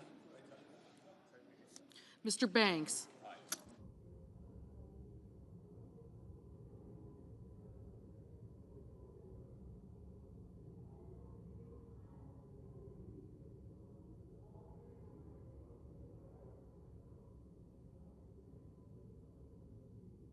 Mr. Barrasso, Mr. Bennett, Mrs. Blackburn, Mr. Blumenthal, Ms. Blunt-Rochester, Mr. Booker. Mr. Bozeman, Mrs. Britt, Mr. Budd.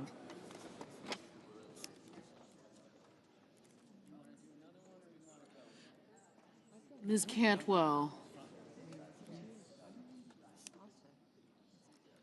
Mrs. Capito, Mr. Cassidy, Ms. Collins, Mr. Coons, Mr. Cornyn,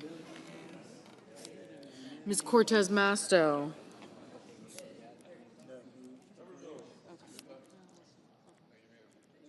Mr. Cotton, Mr. Kramer, Mr. Crapo.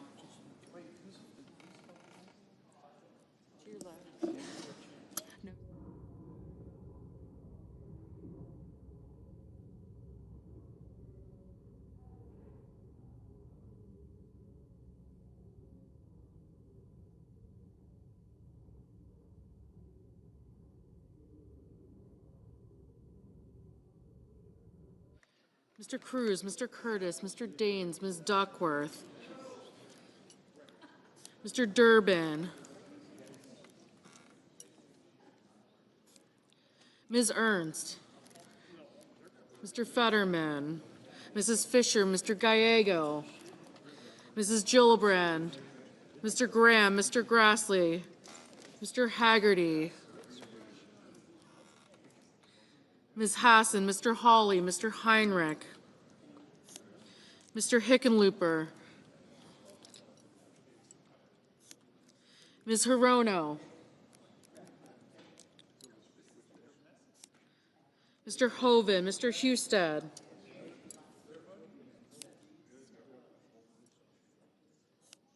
Mrs. Hyde-Smith,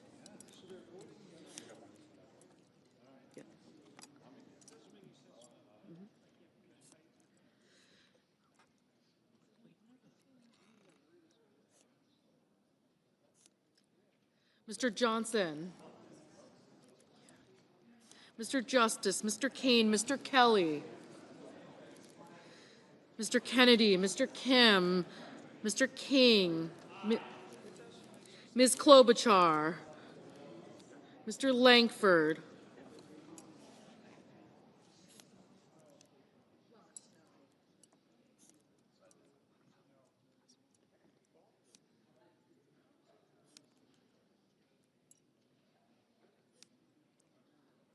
Mr. Langford, Mr. Lee, Mr. Lujan, Ms. Lummis, Mr. Markey, Mr. Marshall,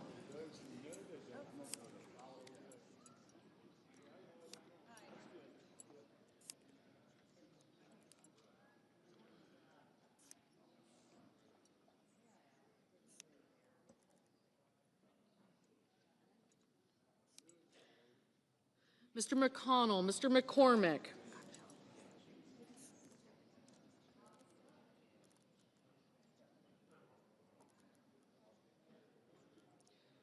Mr. Merkley, Mrs. Moody, Mr. Moran, Mr. Marino, Mr. Mullen, Ms. Murkowski,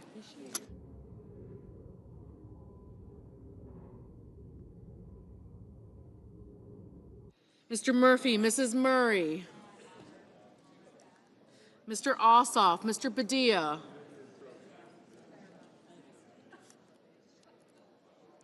Mr. Paul, Mr. Peters, Mr. Reed, Mr. Ricketts, Mr. Risch, Ms. Rosen, Mr. Rounds, Mr. Sanders,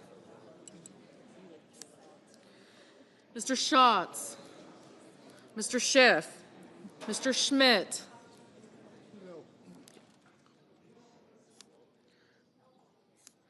Mr. Schumer, Mr. Scott of Florida, Mr. Scott of South Carolina, Mrs. Shaheen, Mr. Sheehy, Ms. Slotkin,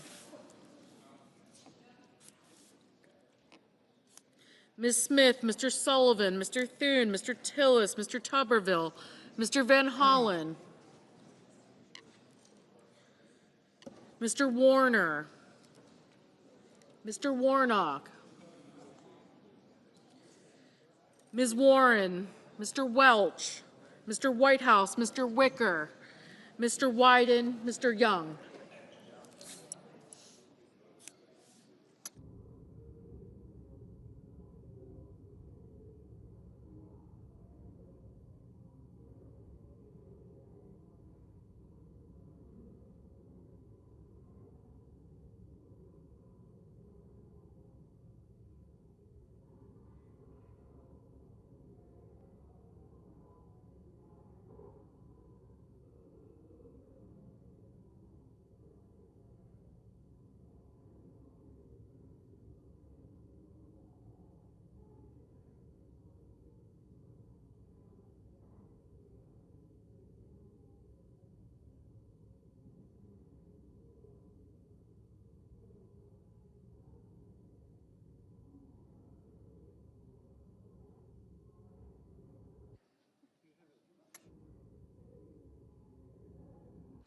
Senators voting in the affirmative: Cassidy, Collins, Fisher, Graham, Hawley, Kennedy, King, and Sullivan.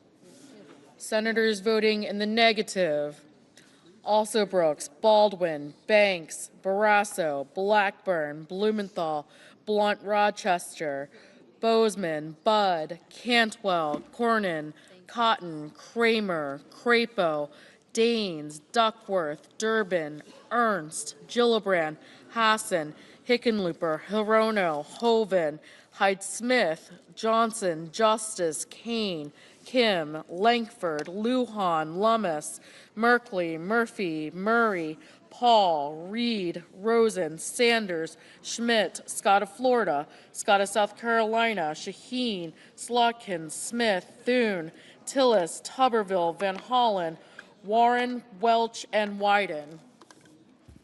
Ms. Cortez Masto, Ms. Cortez Masto, no. Mr. Heinrich, no. Mr. Schiff, no. Mr. Booker, no. Mr. Whitehouse, no.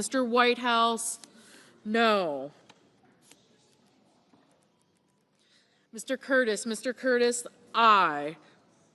Mr. Ricketts, no. Mrs. Moody, no.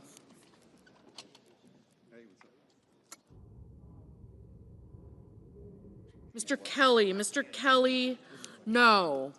Ms. Klobuchar, no.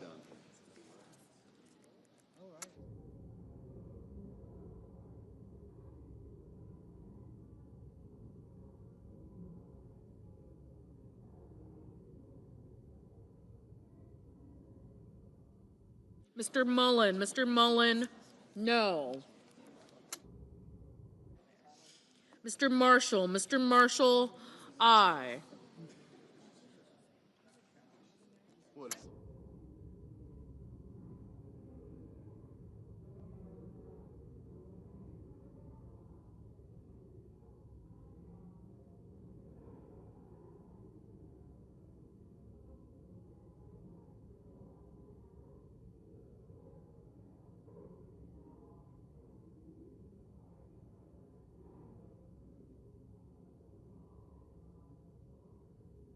Mr. Gallego, no.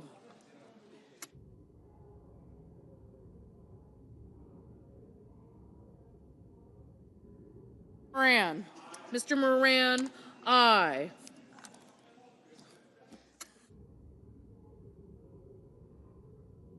Mr. Peters, no.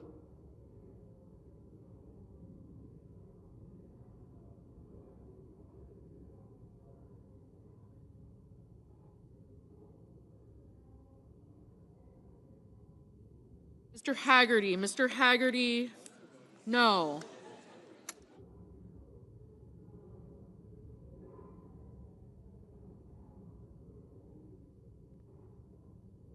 Mr. McCormick, no. Mr. Coons, no. Mr. Ossoff, aye. Mr. Bennett, no.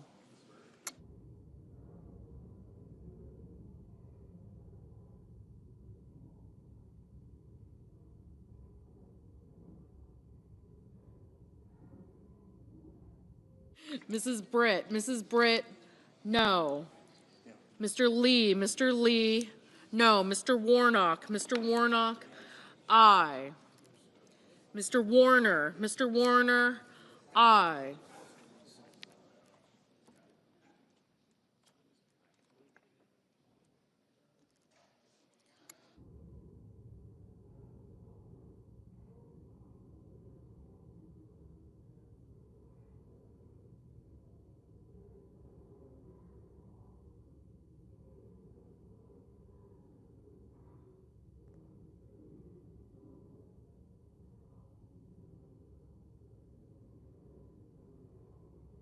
Mr. Risch, no.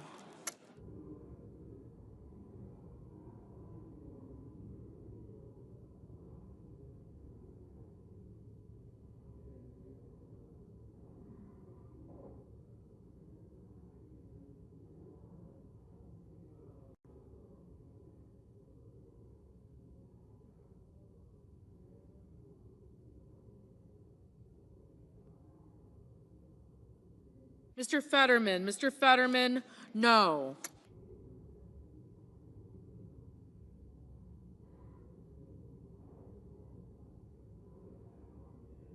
Mrs. Capito, aye. Ms. Murkowski, aye.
Mr. Wicker, aye. Mrs. Hyde Smith, Aye.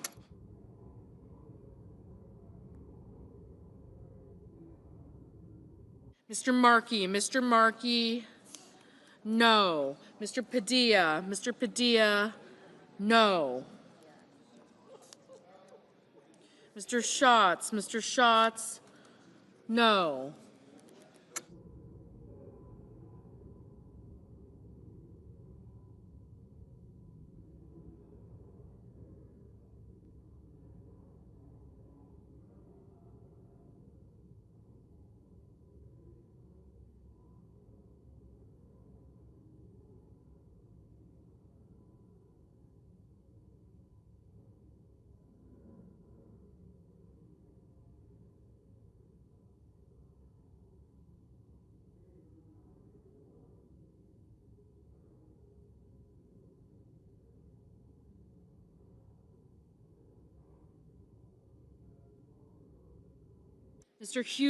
Mr. Husted, aye.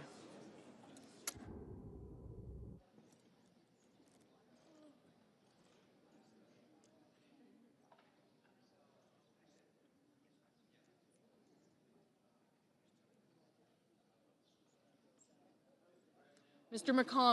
McConnell, aye. Mr. Schumer, no.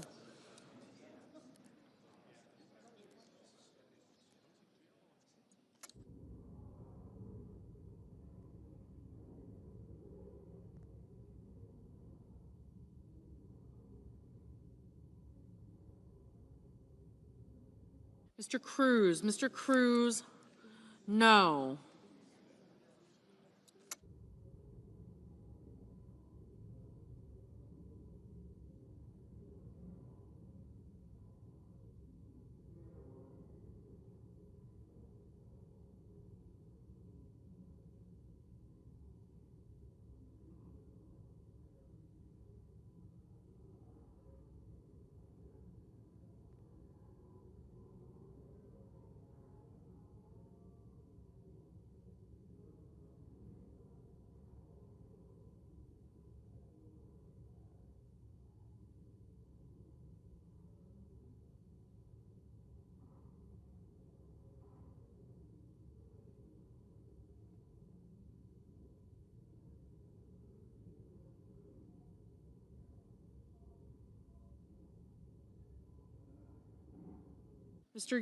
Mr. Young, aye.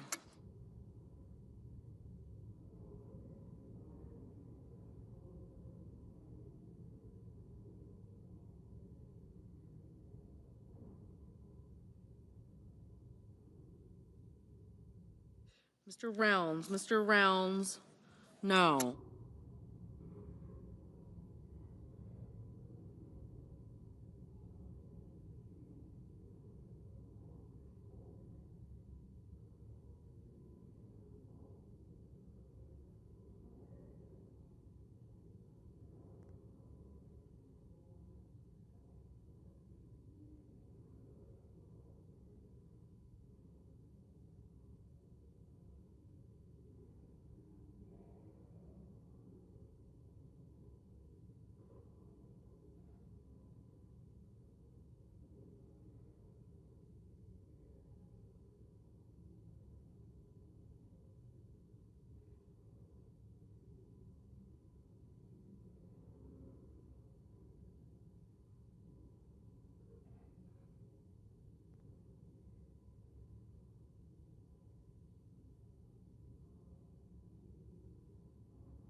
Mr. Sheehy. Mr. Sheehy, no.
Mr. Grassley. Mr. Grassley, no.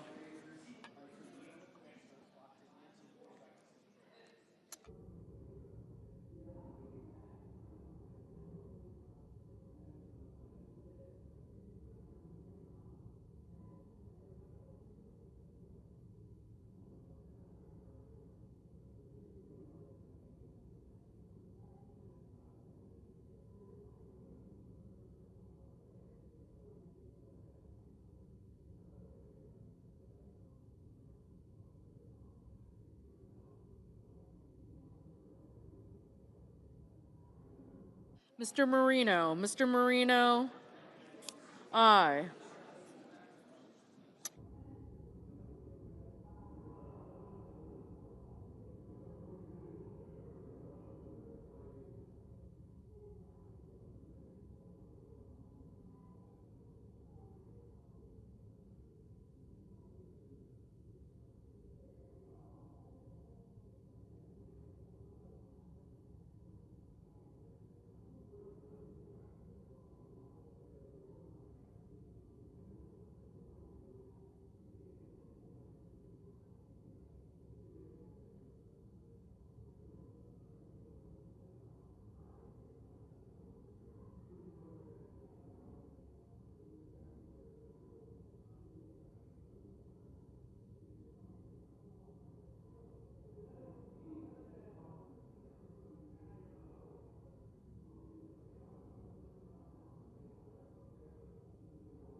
you ready to go?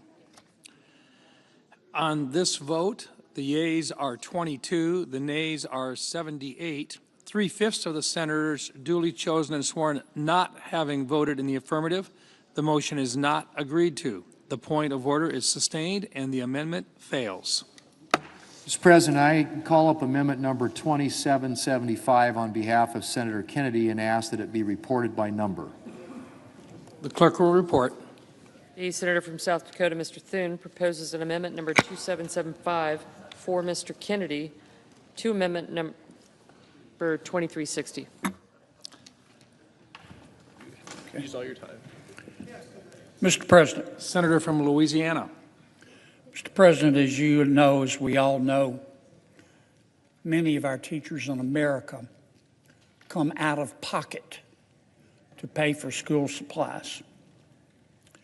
In 2002, 23 years ago, we allowed teachers to deduct $250 when they come out of pocket. My amendment would raise that deduction from $250 to $600. Teachers right now spend an average of $650 out of their own pockets, so we would allow them to deduct that instead of the amount we set in 2002. And I ask favorable consideration, Mr. President, of my amendment. This will just let teachers break even for coming out of pocket. Mr. President. Senator from Oregon. I wouldn't have much dispute of subsidizing the out-of-pocket expenses of our public school teachers. When I was a child, my dad, the mechanic, said, "Son, because we're so fortunate to live in America, if you go through the doors of that public school and you study hard, you can do just about anything." So I'm certainly a lifetime fan of public education. But in addition to expanding this for public school teachers, it has a new policy of expanding it to homeschool teachers. Well, that's quite a new policy to put into a reconciliation bill that really should be in the Education Committee and debated and bring people to bear. I'm not immediately struck that that's a great idea, but certainly as a new policy, it should go through committee. And for that reason, I think I'll do a point of order on this particular amendment. Mr. President, I raise a point of order that the amendment violates Section 4106 of the fiscal year 2018 budget resolution, House Con Res 71 of the 150th Congress, known as the Senate pay-as-you-go point of order. Mr. President. The senator from Louisiana. Do I have any time left, Mr. President? No. Mr. President, pursuant to Section 904 of the Congressional Budget Act of 1974, and on behalf of all of the teachers in America, and the waiver provisions of applicable budget resolutions, I move, on behalf of all of teachers in America, to waive all applicable sections of that act and applicable budget resolutions for purposes of the pending amendment. And once again, on behalf of our teachers, I ask for the yeas and nays. Is there a sufficient second? There appears to be. The clerk will call the roll. Ms. Also Brooks. Ms. Baldwin.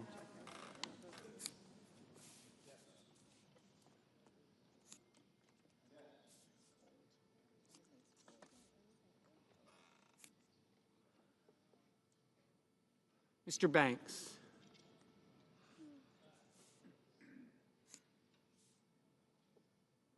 Mr. Barrasso. Mr. Bennett.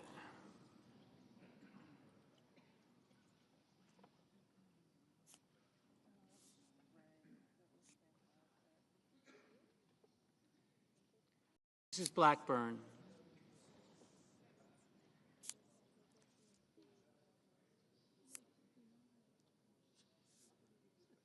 Mr. Blumenthal.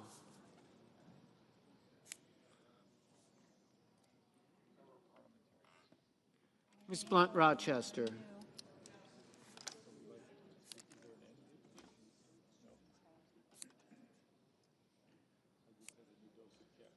Oh, good.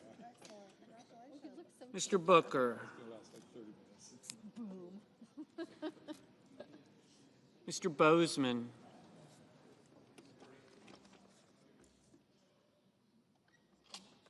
Mrs. Britt.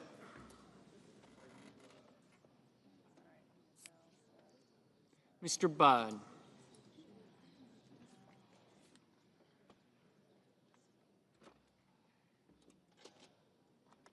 Ms. Cantwell.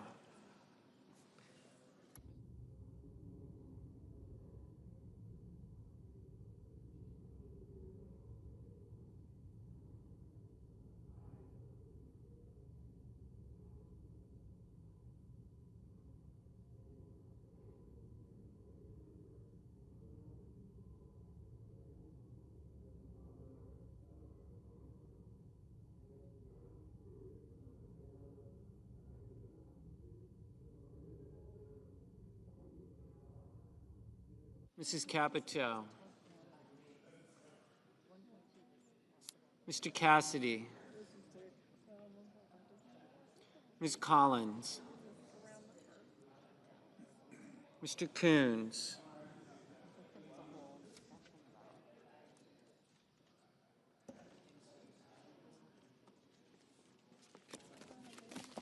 He was there. The meeting was short because I couldn't think of anything to ask him after I put my head in the game.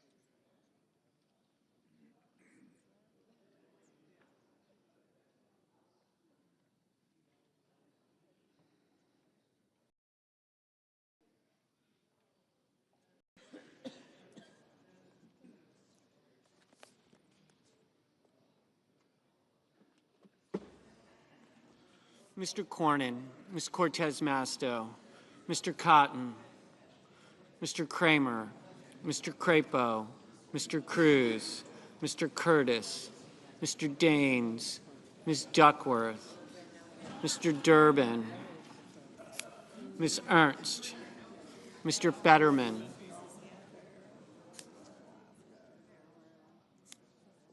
Mrs. Fisher, Mr. Gallego, Mrs. Gillibrand, Mr. Graham, Mr. Grassley, Mr. Haggerty, Ms. Hassan, Mr. Hawley,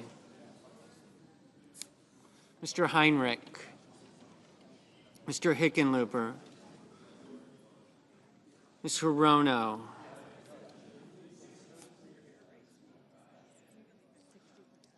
Mr. Hoven, Mr. Husted, Mrs. Hyde-Smith, Mr. Johnson,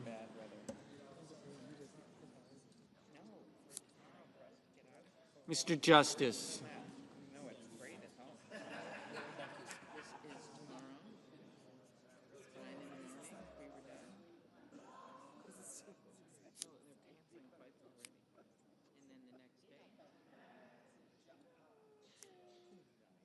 Mr. Kane,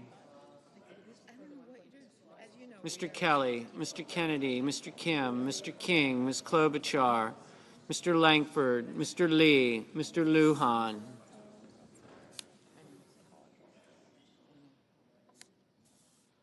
Ms. Lummis, Mr. Markey, Mr. Marshall,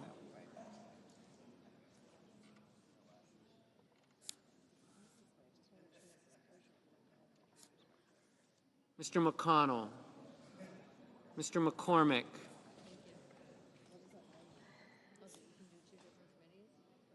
Mr. Merkley, Mrs. Moody, Mr. Moran, Mr. Moreno, Mr. Mullen, Ms. Murkowski, Mr. Murphy, Mrs. Murray, Mr. Ossoff, Mr. Padilla, Mr. Paul, Mr. Peters,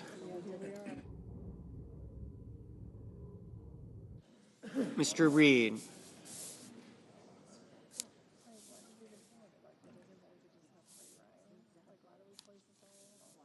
Mr. Ricketts, Mr. Risch, Ms. Rosen, Mr. Rounds, Mr. Sanders, Mr. Schatz,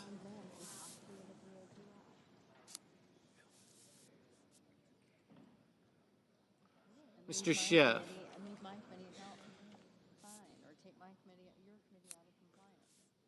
Mr. Schmidt,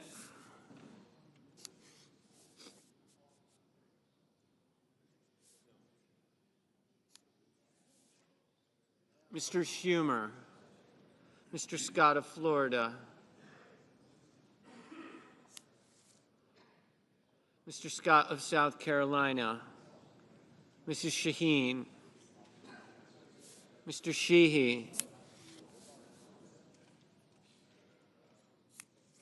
Ms. Slotkin, Ms. Smith, Mr. Sullivan,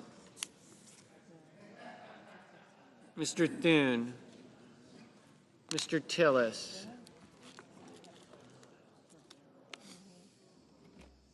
Mr. Tuberville, Mr. Van Hollen, Mr. Warner, Mr. Warnock, Ms. Warren, Mr. Welch, Mr. Whitehouse, Mr. Wicker, Mr. Wyden, Mr. Young,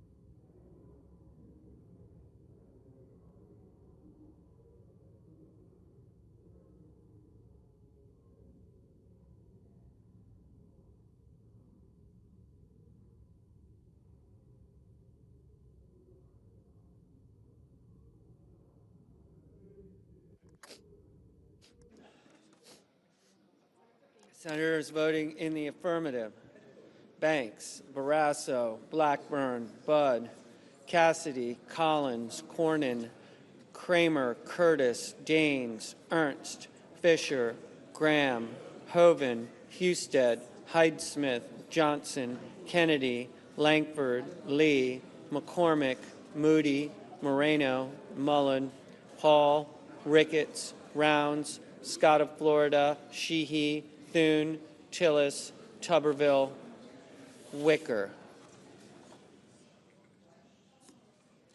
Mr. Cotton, aye.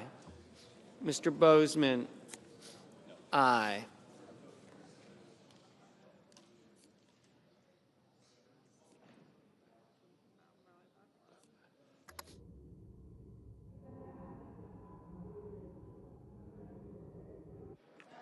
Senators voting in the negative: also Brooks, Baldwin, Bennett, Blunt Rochester, Booker, Durbin, Gallego, Gillibrand, Hassan, Heinrich, Hickenlooper, Hirono, Kelly, Kim, Klobuchar, Merkley, Murray, Ossoff, Padilla, Peters, Reed, Rosen, Sanders, Schiff, Schumer, Slotkin, Smith, Warren, Welch, Wyden.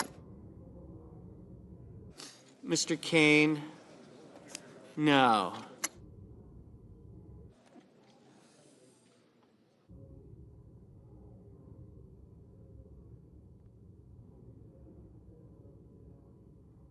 Ms. Lummis, no.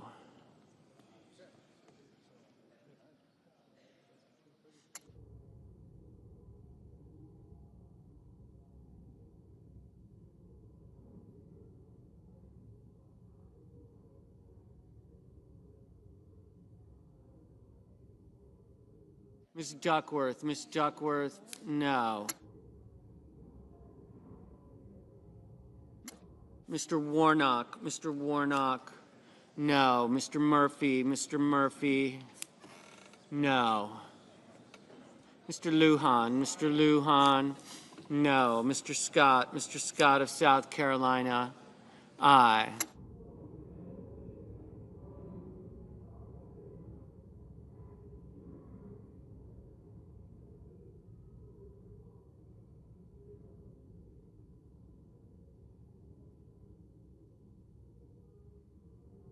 Ms. Lummis, Ms. Lummis. Aye. Mrs. Capito, Mrs. Capito. Aye. Mrs. Brett, Mrs. Brett. Aye. Mr. Schmidt, Mr. Schmidt. Aye. Mr. King, aye.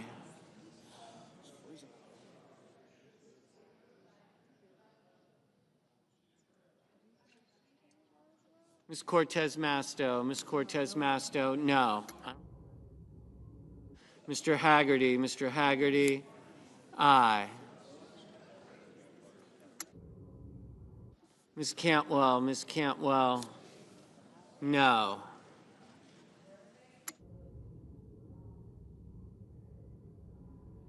Mr. Young, aye.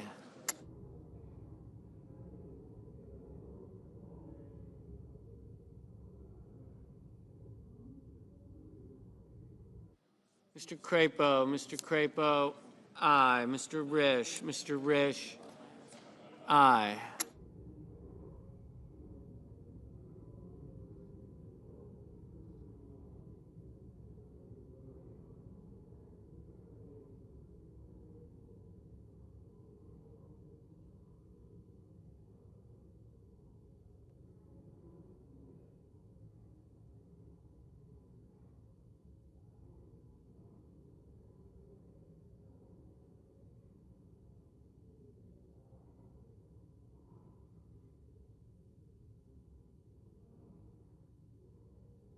Mrs. Shaheen, no.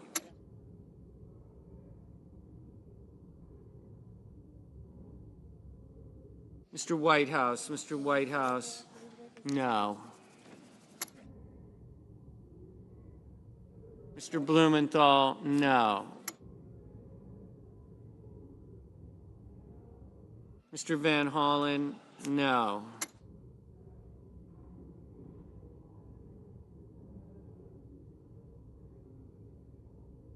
Mr. Fetterman, no.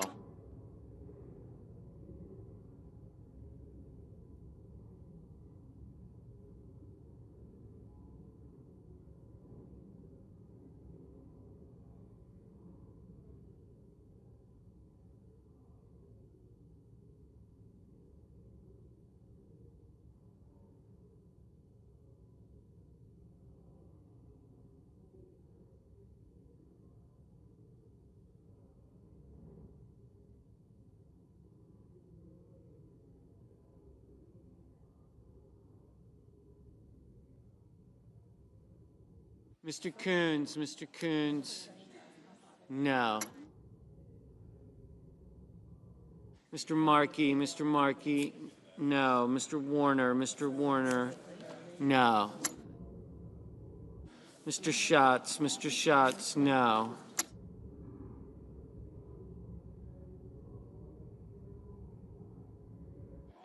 Mr. Hawley, aye.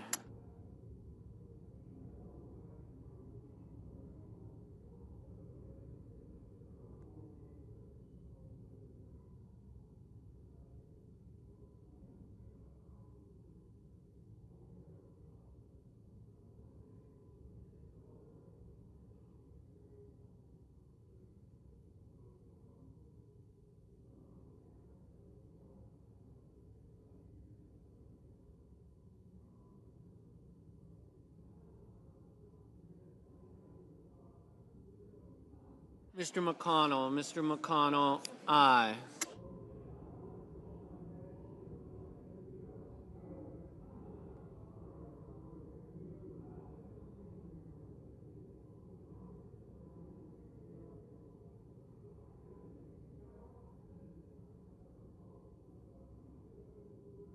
Mr. Marshall, aye.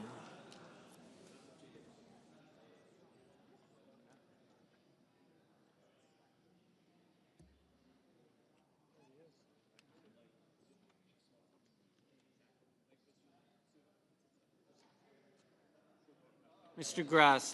Grassley, aye.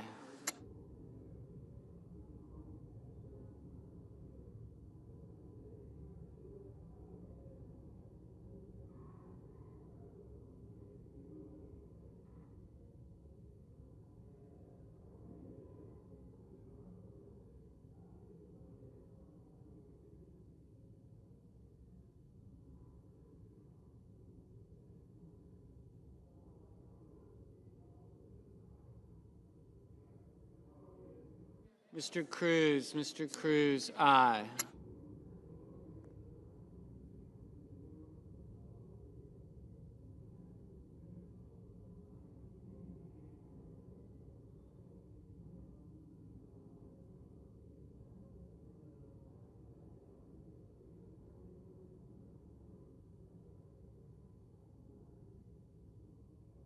Ms. Murkowski, aye.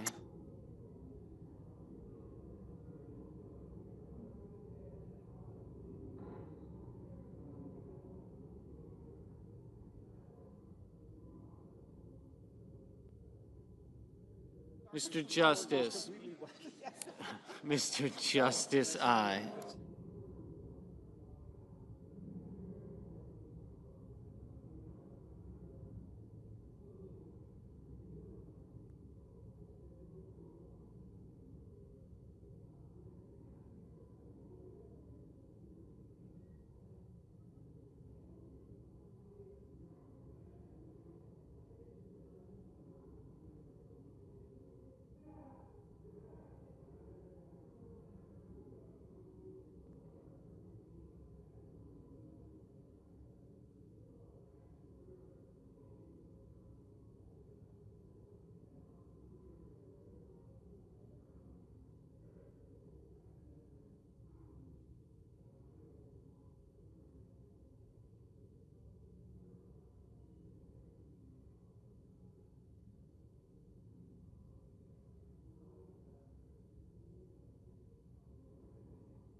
Mr.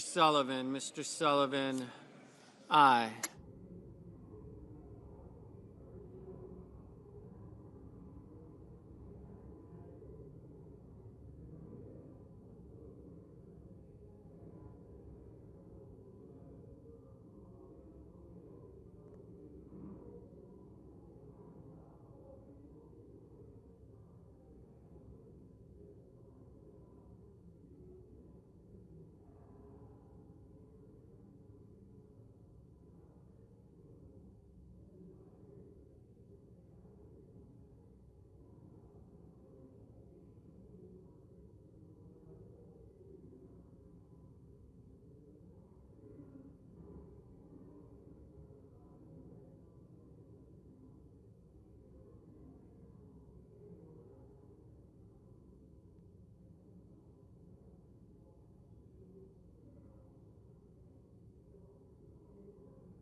Mr. Moran. Mr. Moran, aye.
commit. You're good.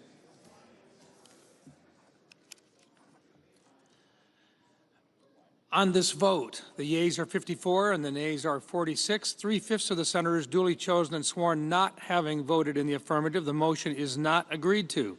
The point of order is sustained and the amendment falls. I mean, this process is just a total.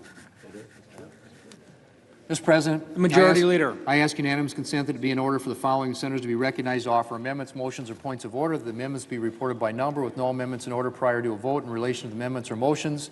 Wyden, motion to commit. Hirono, number 2382. Warnock, motion to commit. Lee, number 2745. Kim, number 2817. Ernst, number 2372. Sanders, number 2435, with 60 affirmative votes required. Is there objection? Without objection. And Mr. President, I would suggest to my colleagues that we get this vote started, and that when we get it, we're going to start voting in our seats, and we're going to start doing 10-minute votes. Sure.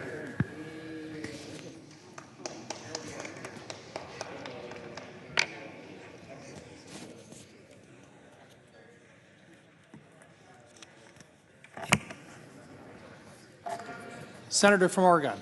I have a motion to commit at the desk. Clerk will report. The senator from Oregon, Mr. Wyden, moves to commit the bill H.R. 1 to the Committee on Finance of the Senate with instructions to report the same back to the Senate in 3 days. I ask that further reading of the motion be dispensed with. Without objection. Mr. President and colleagues, Republicans started out planning to repeal the tax credits that finance Democrats wrote for wind and solar energy. Then it got a whole lot worse. The Republican plan actually taxes clean energy. Taxes raise energy bills. The Republican plan will raise your energy bills. If this passes, it is a death sentence for the wind and solar industries and hundreds of thousands of American jobs. It's a surrender to China on clean energy manufacturing. Leader Schumer and my colleagues on our side all support this effort. If you're for all of the above energy, something I've heard my Republican colleagues say, you'll support my motion to commit the bill back to the Finance Committee to strike the cuts to clean energy. From Utah. Mr. President, I'd love and respect my friend and colleague from Oregon, but I disagree with every word he just uttered, including but, and the.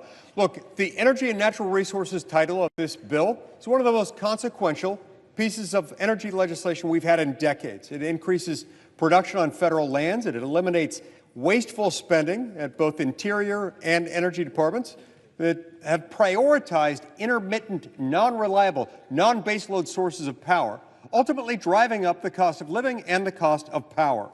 We can and do reduce energy prices by increasing development of our vast energy natural resources. I strongly urge my colleagues to oppose this amendment.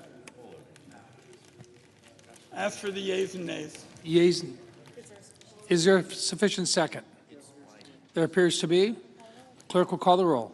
Ms. Also Brooks, Ms. Baldwin, Mr. Banks, Mr. Barrasso, Mr. Bennett, Mrs. Blackburn, Mr. Blumenthal, Ms. Blunt-Rochester, Mr. Booker, Mr. Bozeman, Mrs. Britt. No.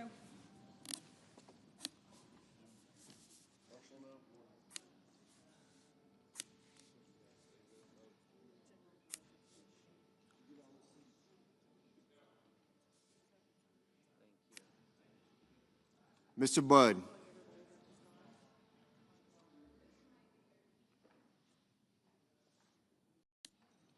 Ms. Cantwell.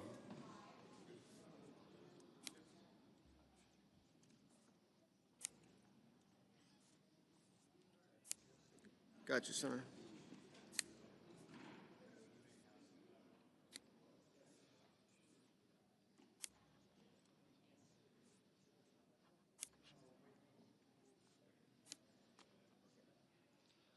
Mrs. Capito.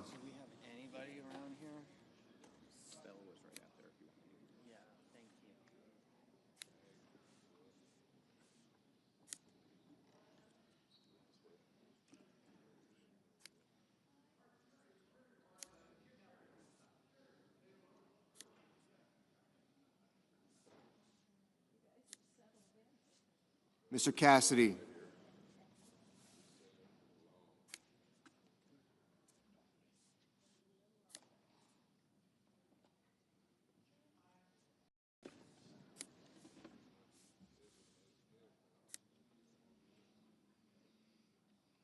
Ms. Collins. Mr. Coons.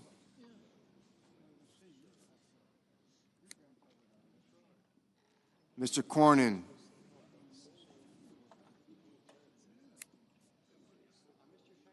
Ms. Cortez Masto.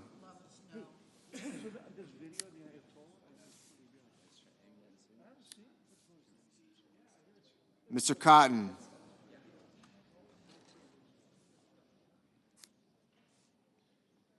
Mr. Kramer. Mr. Crapo.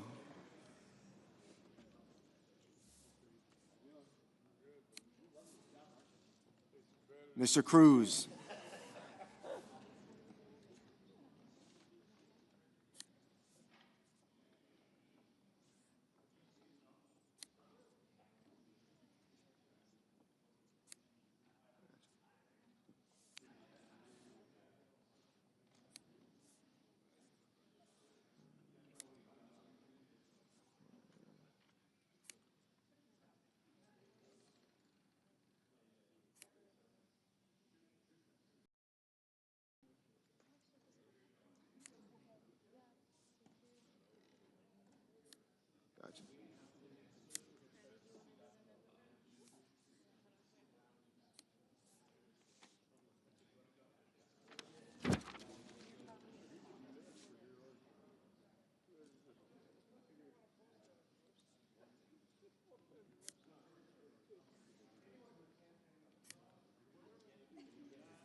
Mr. Daines.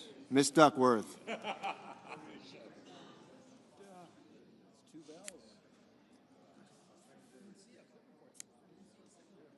Mr. Durbin. Ms. Ernst. Mr. Fetterman.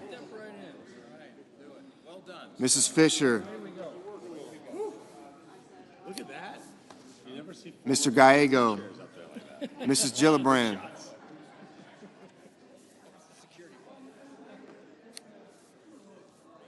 Mr. Graham.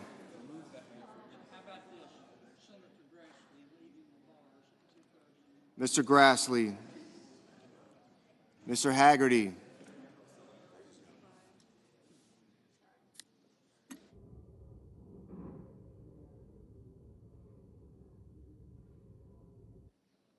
Ms. Hassan. Mr. Hawley. Mr. Heinrich. Mr. Hickenlooper, Ms. Hirono, Mr. Hoven.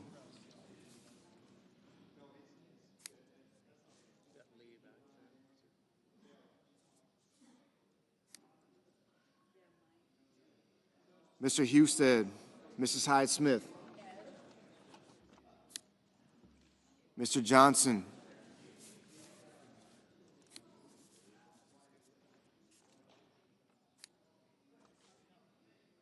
Mr. Justice, Mr. Kane, Mr. Kelly.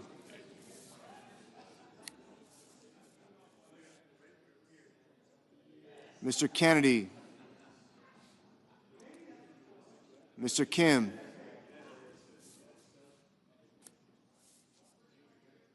Mr. King. Ms. Klobuchar.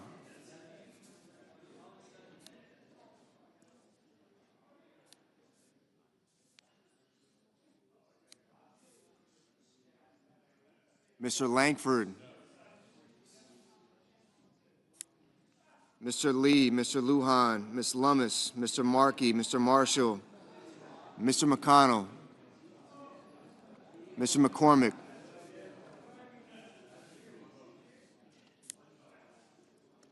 Mr. Merkley,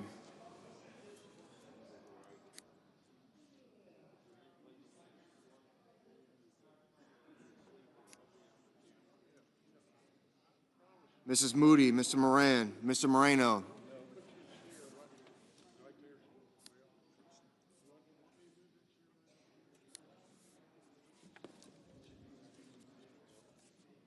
Mr. Mullen, Ms. Murkowski, Mr. Murphy, Mrs. Murray,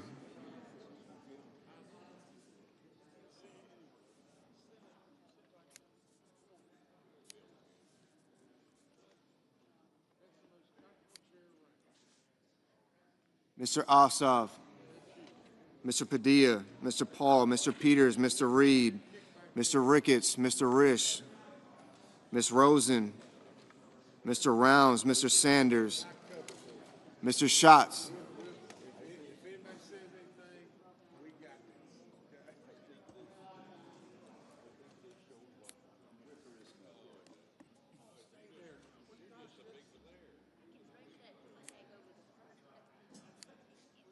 got you, sir.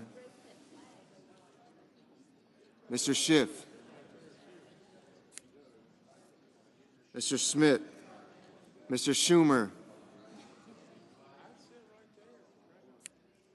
Mr. Scott of Florida, Mr. Scott of South Carolina, Mr. Shaheen, Mr. Sheehy,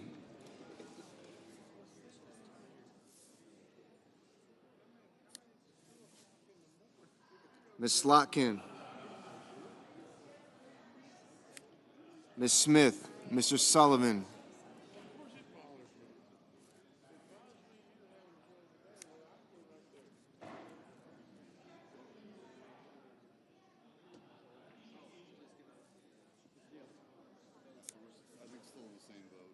Mr. Thune,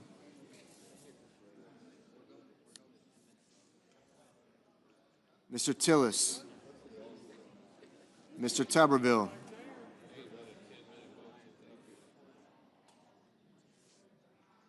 Mr. Van Hollen, Mr. Warner, Mr. Warnock, Ms. Warren, Mr. Welch,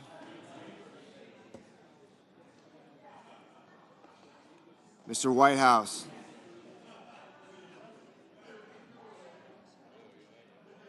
Mr. Wicker, Mr. Wyden, Mr. Young.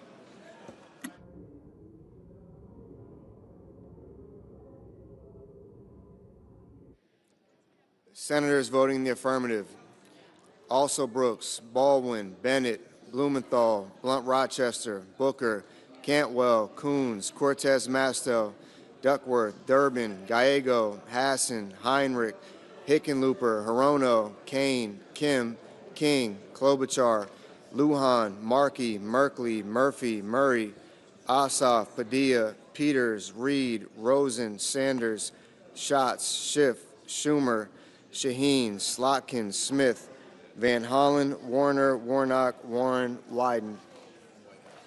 Mr. Whitehouse, aye.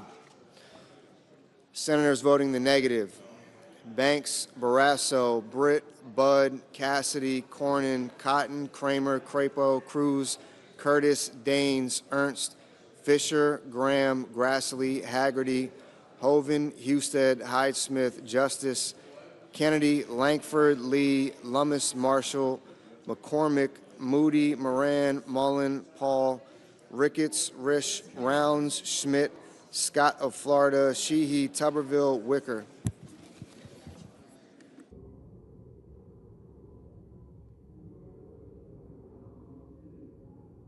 Mr. Hawley, no. Mrs. Blackburn, no.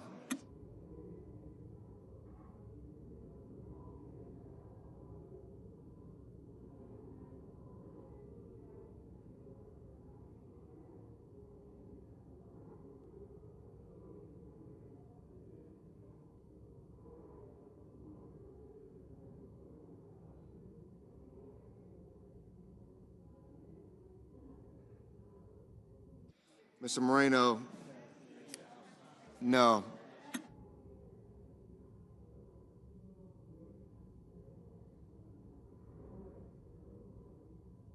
Mr.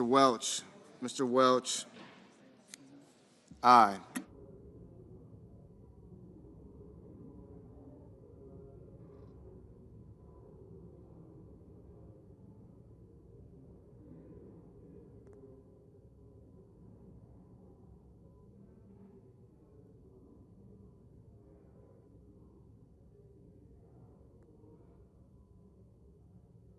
Mr. Bozeman, no.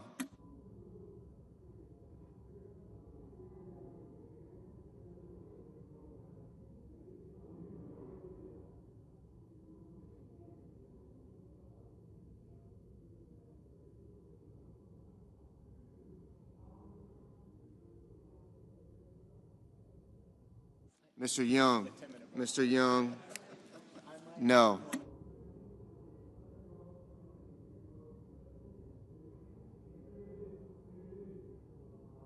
Mr. Kelly, aye. Mr. Thune, no.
Mr. Fetterman, no.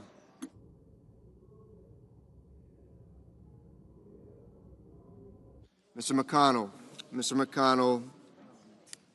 no.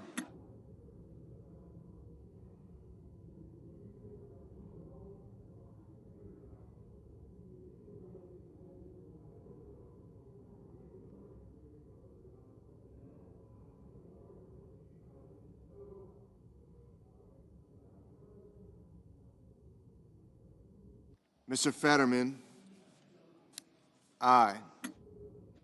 Mr. Johnson, no. Mrs. Gillibrand, aye. Mr. Scott of South Carolina, no.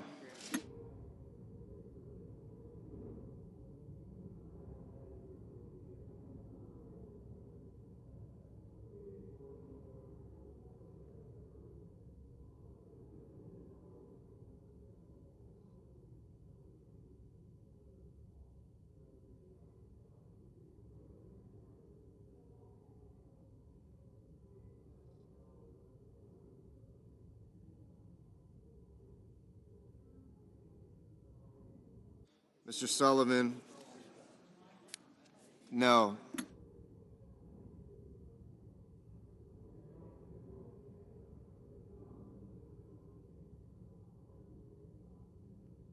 Mrs. Capito, no.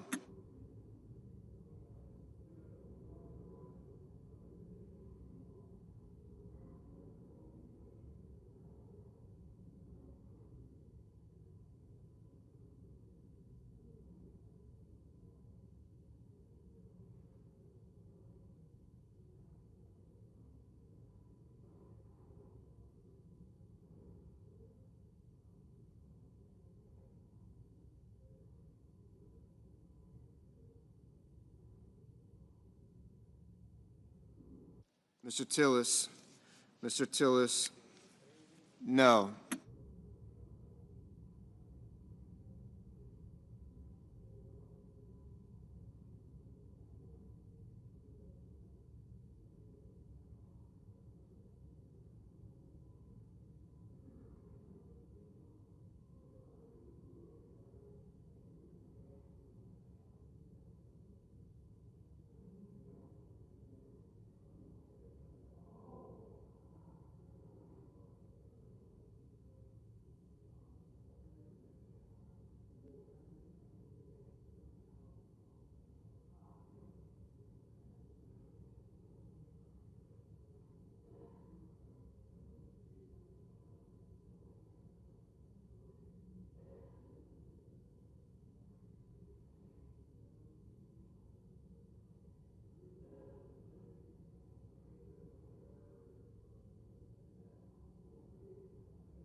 Ms. Collins? No. Ms. Murkowski? No.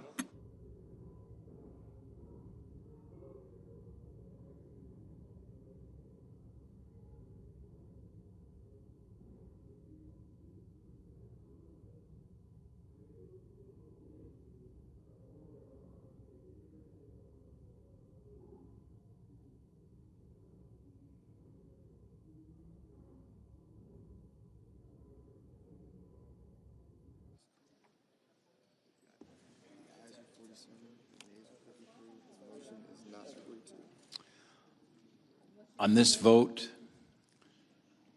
the ayes are 47, the nays are 53. The motion is not agreed to.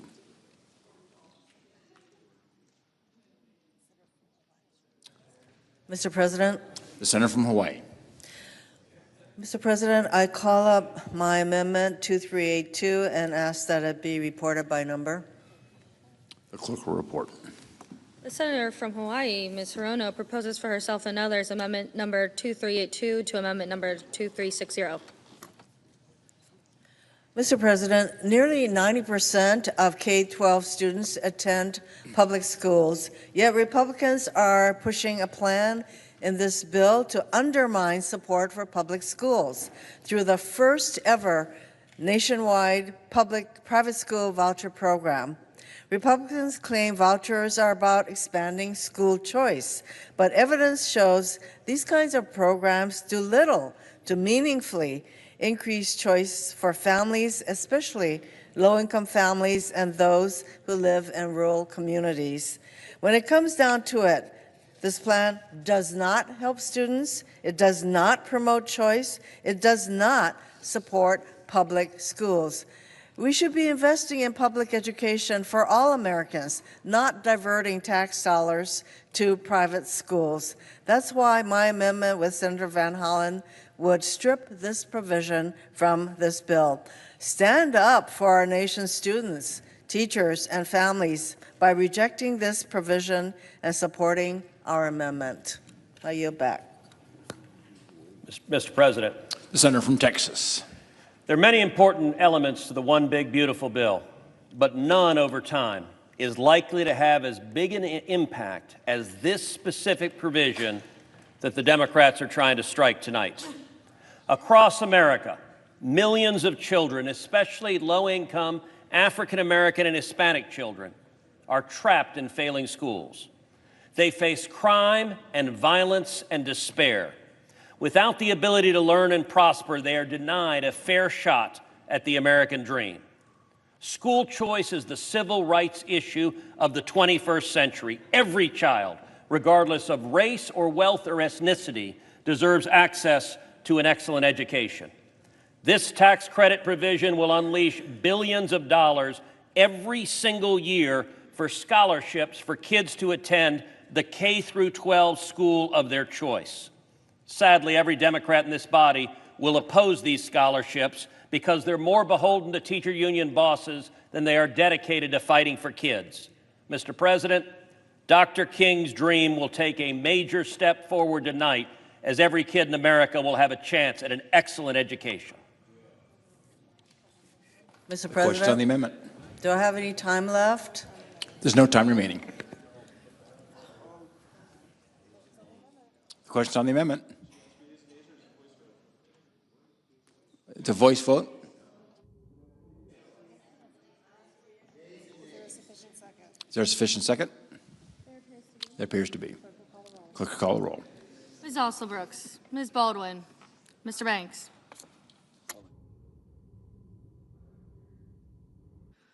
Mr. Barrasso.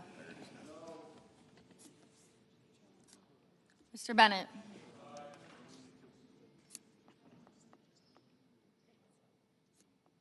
Mrs. Blackburn. Mr. Blumenthal. Ms. Blunt-Rochester.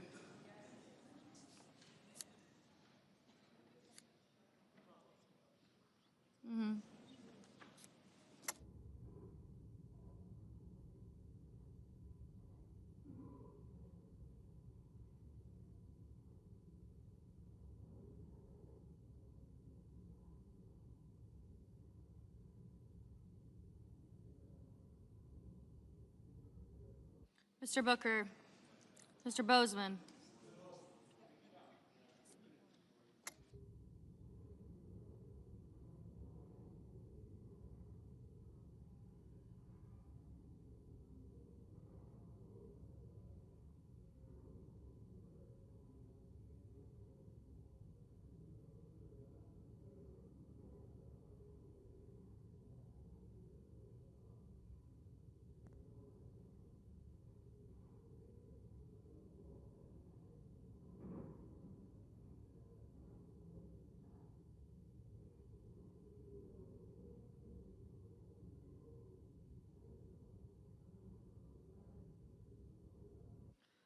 Mrs. Britt, Mr. Budd, Ms. Cantwell, Mrs. Capito, Mr. Cassidy,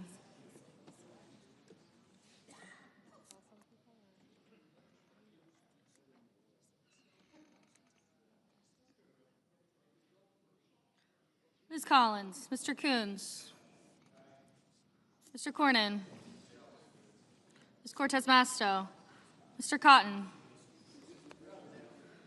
Mr. Kramer,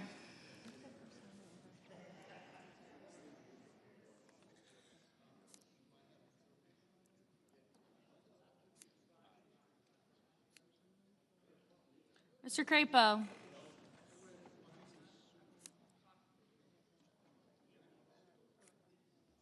Mr. Cruz, Mr. Curtis, Mr. Daines, No. Ms. Duckworth, Mr. Durbin,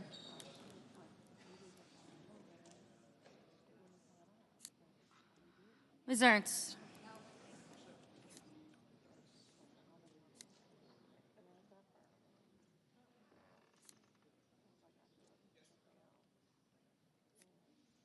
Mr. Fetterman, Mrs. Fisher,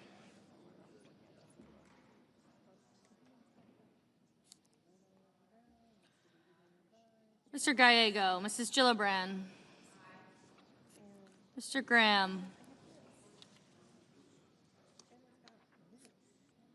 Mr. Grassley,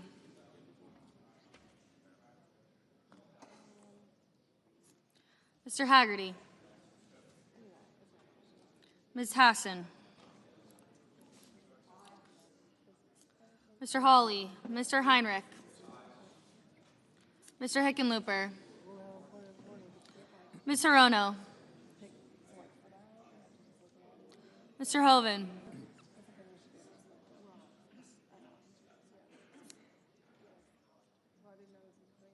Mr. Husted,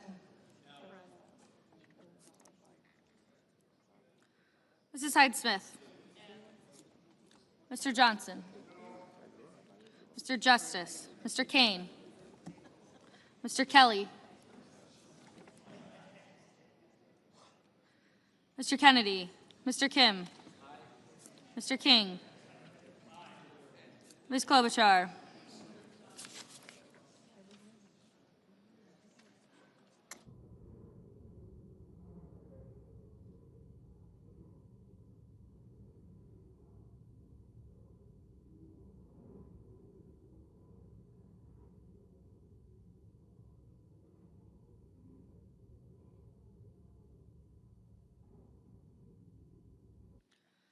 Ms. Klobuchar, Mr. Langford, Mr. Lee, Mr. Lujan, Ms. Lummis, Mr. Markey, Mr. Marshall, Mr. McConnell, Mr. McCormick, Mr. Merkley, Mrs. Moody, Mr. Moran, Mr. Marino,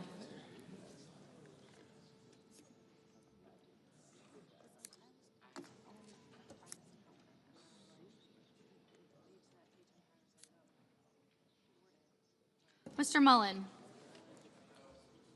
Ms. Murkowski, Mr. Murphy, Mrs. Murray,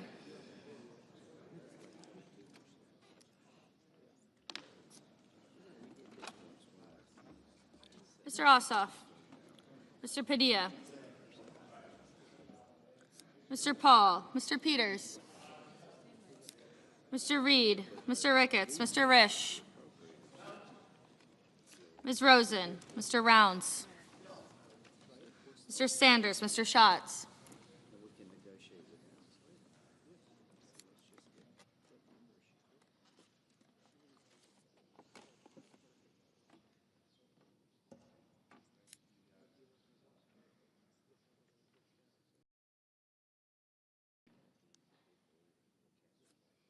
Mr. Schiff,